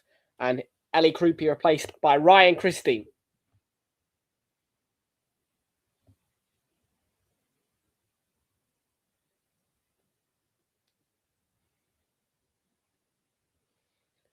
Yeah, Krupi's been booked because he chose a long route to get off the pitch.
So I'm just looking into the Paul Tierney situation because obviously he's not been refereeing for a while in the Premier League, as we would all note, but he's come back for this game.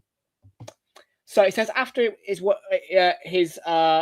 working his way back from a back injury, layoff with earlier seat appointments in lower leagues and cup matches in late 2025 and early 2026, continuing his prominent role despite past controversies, especially involving Liverpool.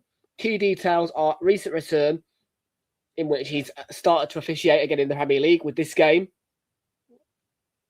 And it marks his second Premier League game in about 20 months after his injury. Injury comeback. He spent the previous season sidelined by injury, but has been officiating games in the Championship, League One and League Two to regain fitness and form. In previous matches before his return to the Premier League, he handled a Wrexham versus Nottingham Forest FA Cup match and a Manchester City versus West Ham Premier League fixture. And his ongoing role, he remains a key official, also serving for VAR for other matches. And he's going to be VAR on the Arsenal Man United game, demonstrating his ongoing presence in high-profile football. So basically, Paul Tierney went invisible because of an injury.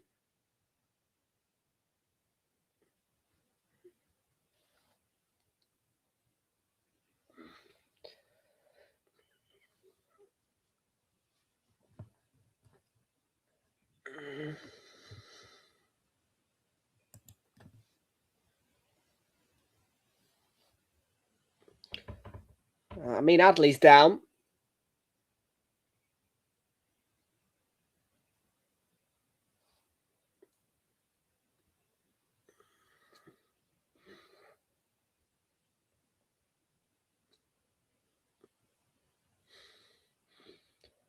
Adley looks a little bit limpy as he gets back up.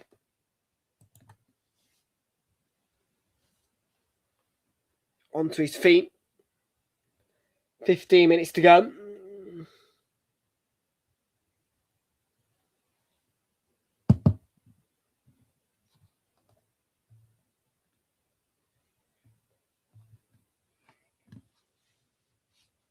Ball in. Ooh.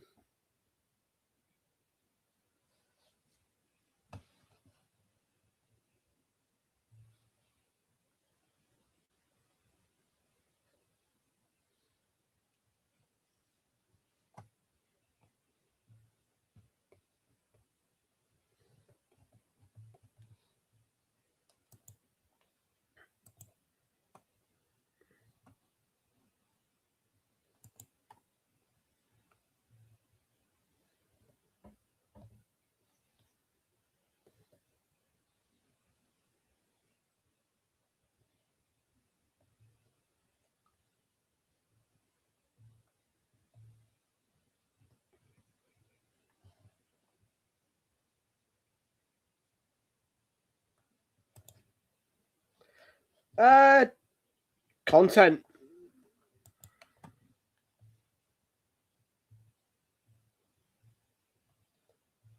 No, at the minute, whilst Bournemouth get dominated this second half, but no goal. Just looking at the World Cup schedule, and England's first game is 9 o'clock kickoff against Croatia.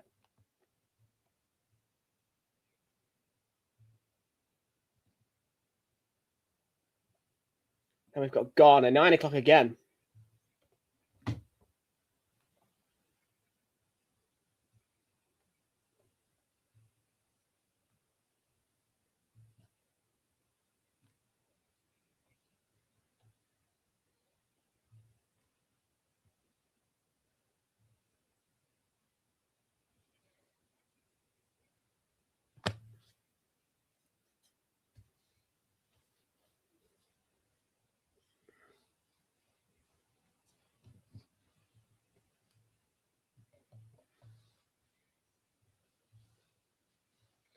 So we've got Costulas coming on for Brighton. 13 minutes to go.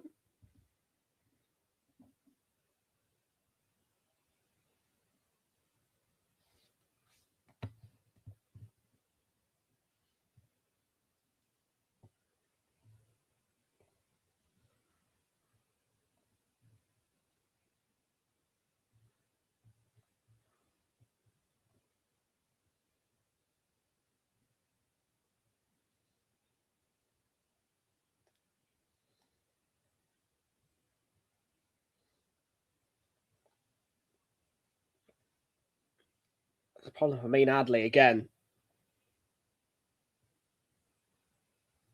He's now getting a helping hand from Yankee Minter.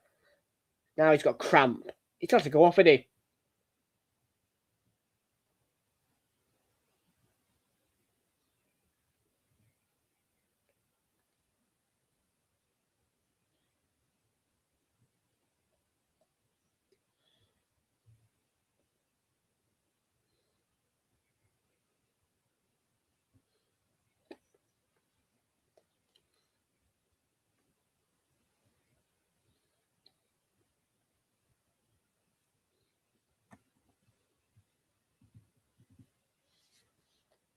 So, yeah, there you go. Amin Adli finally goes off. Yeah, he's gone down once or twice now. So, Diakite on the pitch to replace him.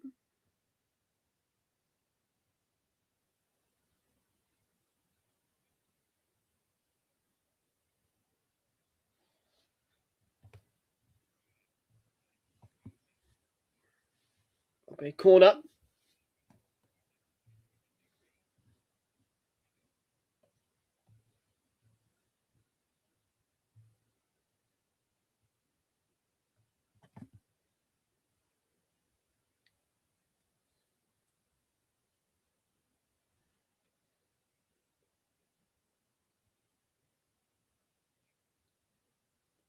Short routine. Christine.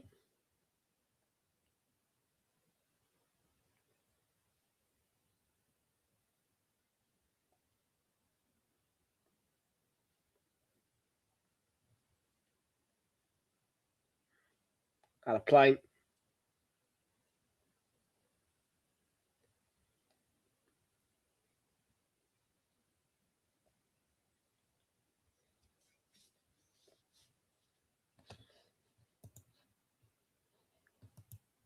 Well, second half's not been as exciting as the first half. Could get another goal, that'd be nice. Maybe for Bournemouth or an equaliser for Brighton. Something to... It's just going to roll out of play. Bit wasteful.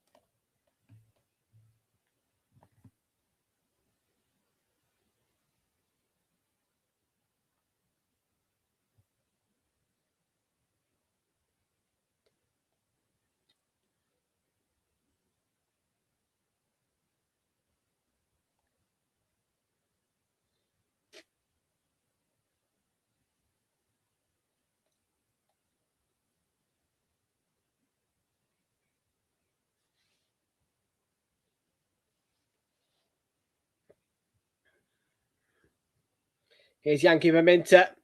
Down that right, burst of pace. And he does win a corner. Should look at the, like I say, I'm continuing to look at that World Cup schedule. Skipping across to June. Kicks off on Thursday the 11th. The World Cup. So 12th is a Friday.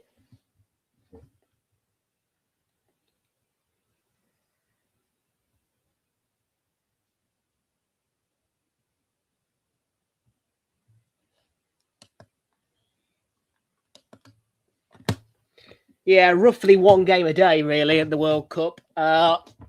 Looking at these group stages for you.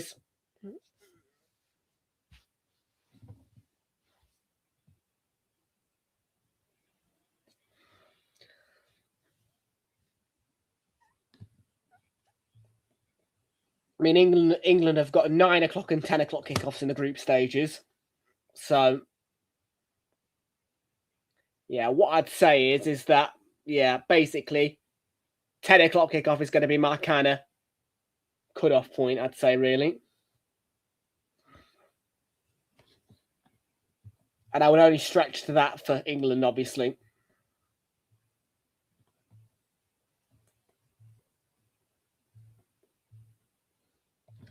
There is a cracking game, though, that we can watch. France-Senegal.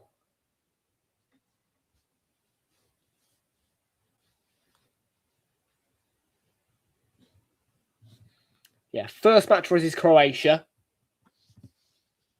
And that's the 17th of June, which is a Wednesday.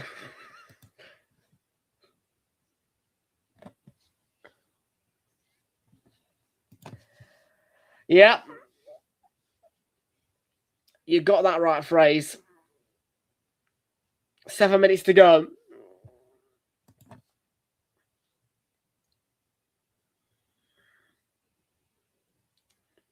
At least it's not 0-0.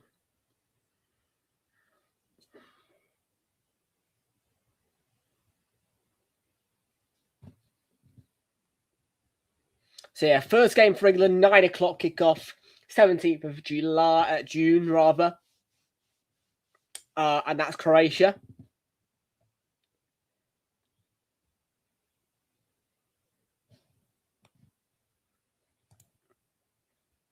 Oh, well, that's good for you. United starting to upturn in form, though, which may put that under pressure for you. And then the second game for us is the 23rd of June, which I think is going to be a Thursday because that's 6 days later than 17th.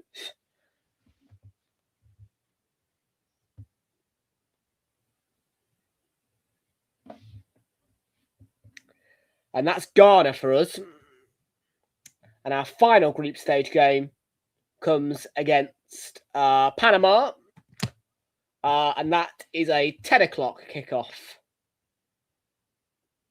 I'll do most of the England games, but if you take him into early hours, no. For example, some are kicking off at 3, 4, 5 a.m. No, mate. Just no. Just looking at the World Cup schedule, phrase. Yeah, we'll be on roughly 1 game a day.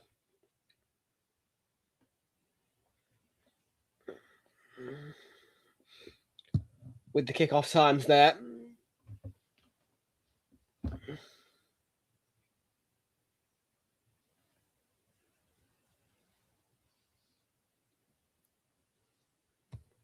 And that'll be through the whole competition because obviously you've got no chance with me getting up at 4 in the morning to get you live for a 5 a.m. start. Or 3 for 4.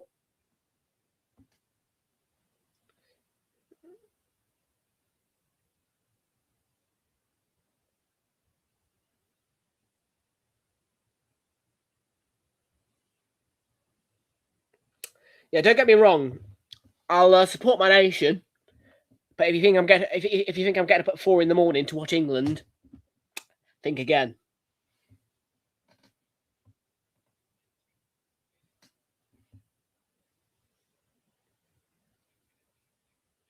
Yeah, don't put us on at 4 in the morning for crying out loud, FIFA. I think I might. Well, let's have a look. Have Scotland got any 4 a.m.s or 3 a.m.s?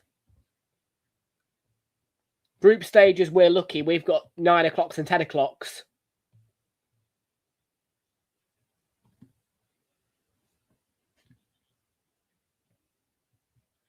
The Scots have got. So the Scots have got an 11 o'clock against Brazil. Yeah, we've got 9s and 10s. We've got 2 9s and a 10 in the group stage.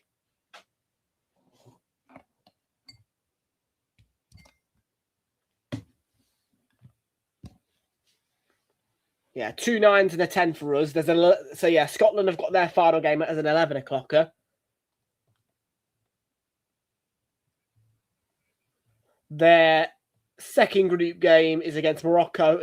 That's 2 11 o'clocks for Scotland.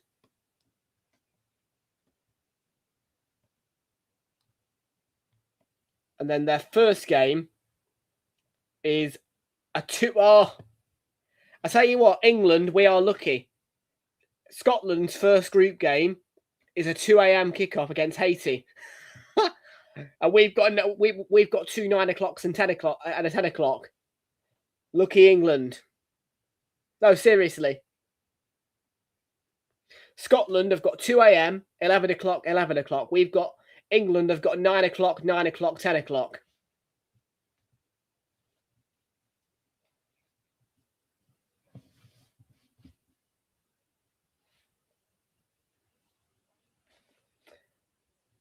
Some of these kickoff times are a bit cruel.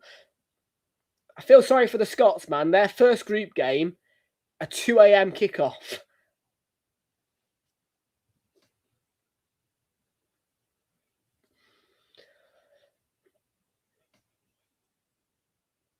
Edge of the box, Kadioglu.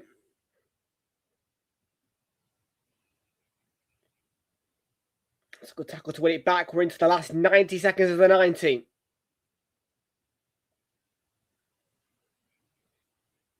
True fair with the foot in.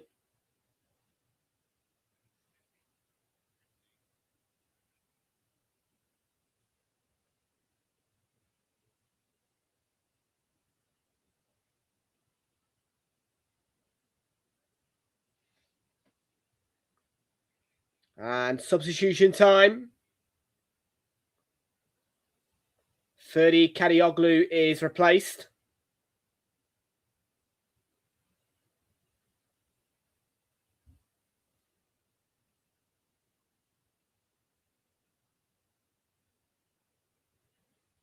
Oliver Boskagli.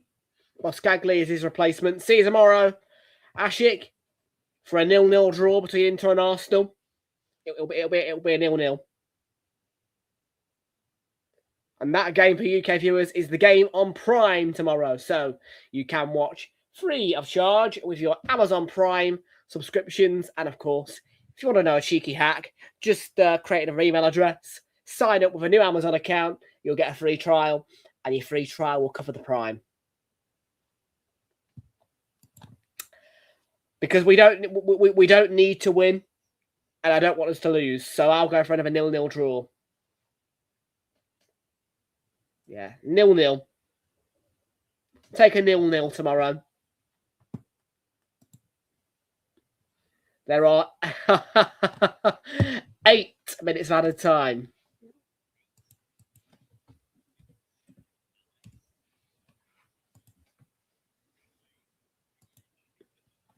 Chance. Oh, it's in. And Kostulas in the 91st minute gets Brighton level.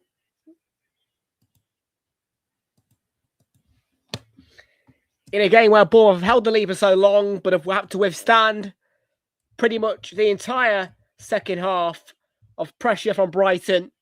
And Brighton get on terms. Kostulas with the leveller, but VAR will check it.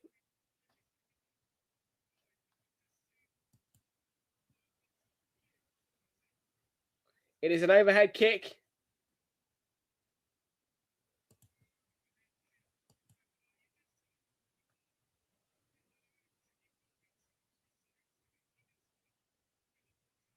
Well,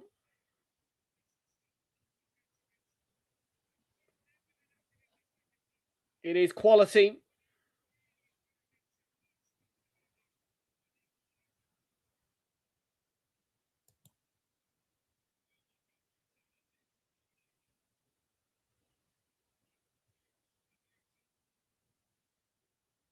And the goal's given.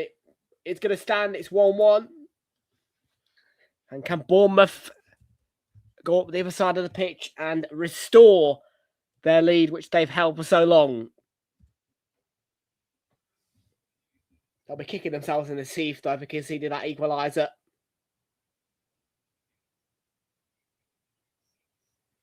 And Iraola said on Sky in a half-time tunnel interview that one goal wasn't going to be enough. Well, he was right.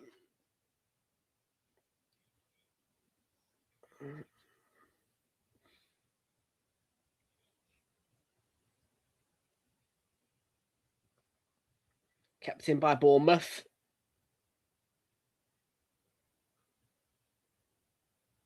Some tired legs.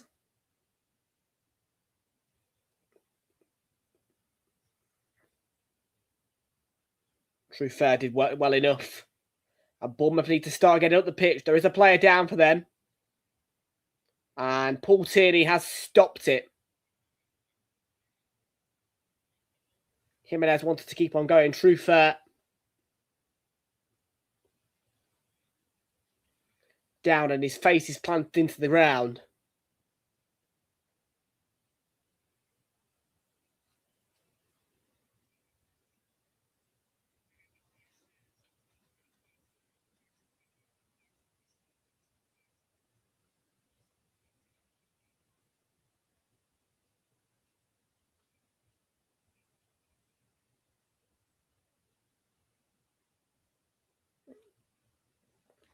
Definitely looks in some discomfort.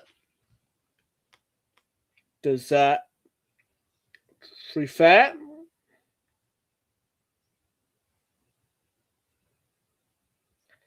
There's the goal from Christoulas off the chest. And then, wow.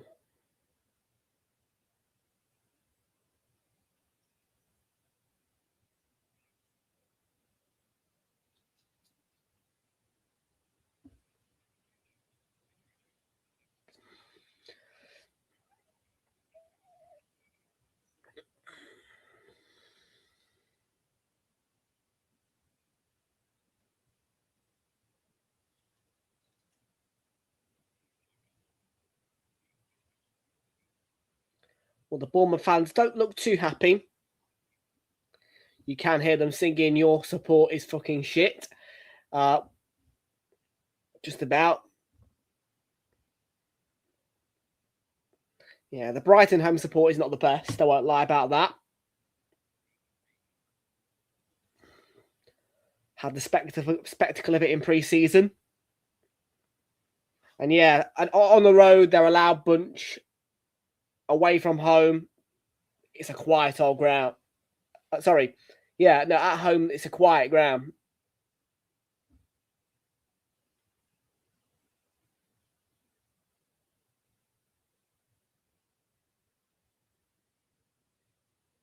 Well, play has got back underway, and Jimenez, it's a good run. Dunk, blocking the ball across. Cook applying pressure. Good tackle to win the ball back. It's played back to George Petrovic.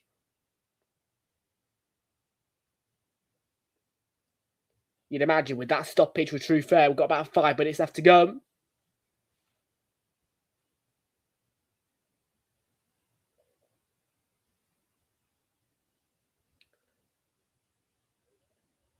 Joel Veltman, Yankee Raminta.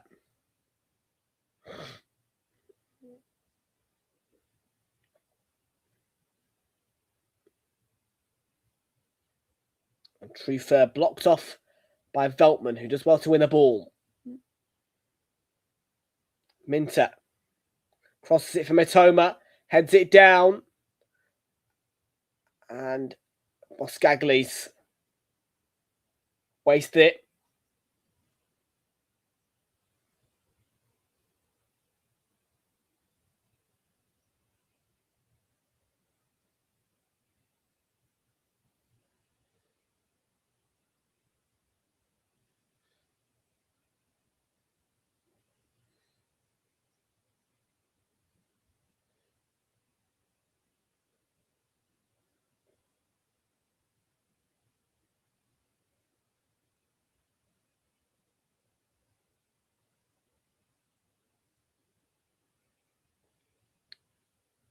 It's a good tackle.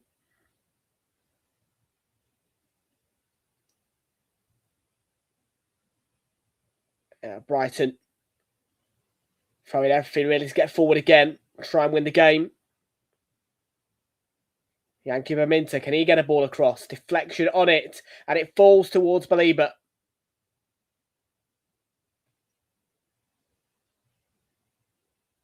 Kadioglu, flat one, could it? No. Run through to Petrovic. Was not far off from Belieber.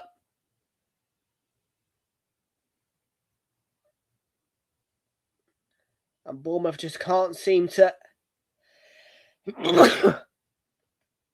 build up a proper attack in this second half. There's going to be a change. It's a Bournemouth one. Alex Jimenez to be replaced.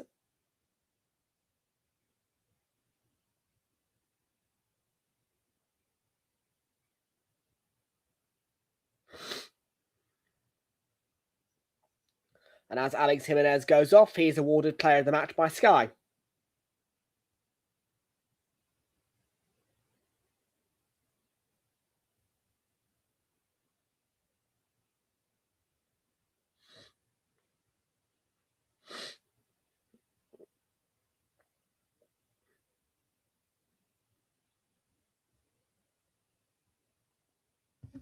It's back. Super Ruggen by Brighton. I think you'll roughly get about a minute now. Released by Minter. Could Bournemouth get it up the pitch? Not quite. Ran out of room.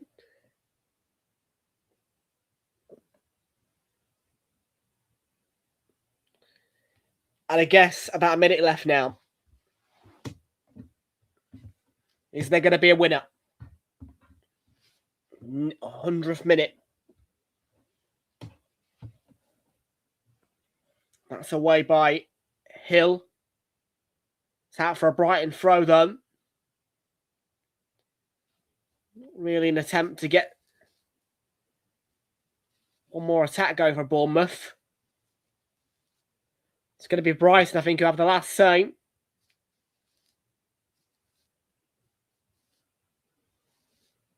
Dunk's ball. Headed across by Boscagli.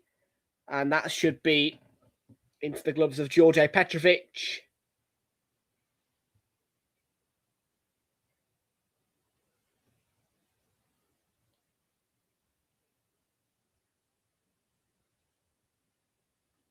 There's to be one more chance for Evan Nilsson as that's played back by Dunk for Bruggen. And the whistle's gone from Paul Tierney.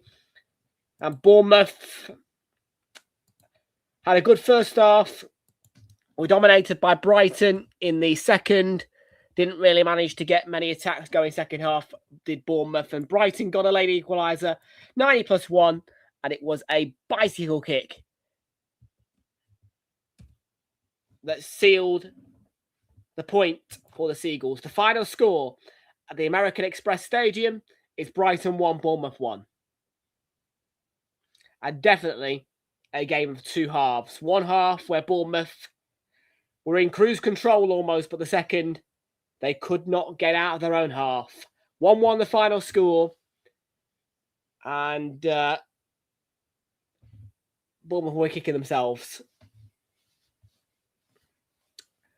Well, folks, that seals it then for game week number 22 in the Premier League. We move on to game week 23, where the big one is Arsenal against Manchester United coming up on Sunday, and a Saturday of interest as well, where we are going to be indulging ourselves into West Ham against Sunderland and Bournemouth-Liverpool. Of course, the game week coming up next weekend is a reflection of opening weekend, but in the opposite stadiums. So, yes, and the headline game, of course, is Arsenal against Manchester United, the biggest game in the football calendar, in my view. And, of course, Everton-Leeds is a week today. And that makes up for you your last full Premier League game week before 2 consecutive game weeks where there is a Super Sunday absence and then a Saturday absence. And February, of course, I will be 3 games in a row at the Emirates with Arsenal. And the highlight of this Premier League weekend is Manchester United winning the Manchester Derby by 2-0, but it could have been 5. Take care, folks. Have a great rest of your evening. And we will see you all back here tomorrow for Champions League action, with the San Siro being the place for Arsenal to visit against Inter Milan.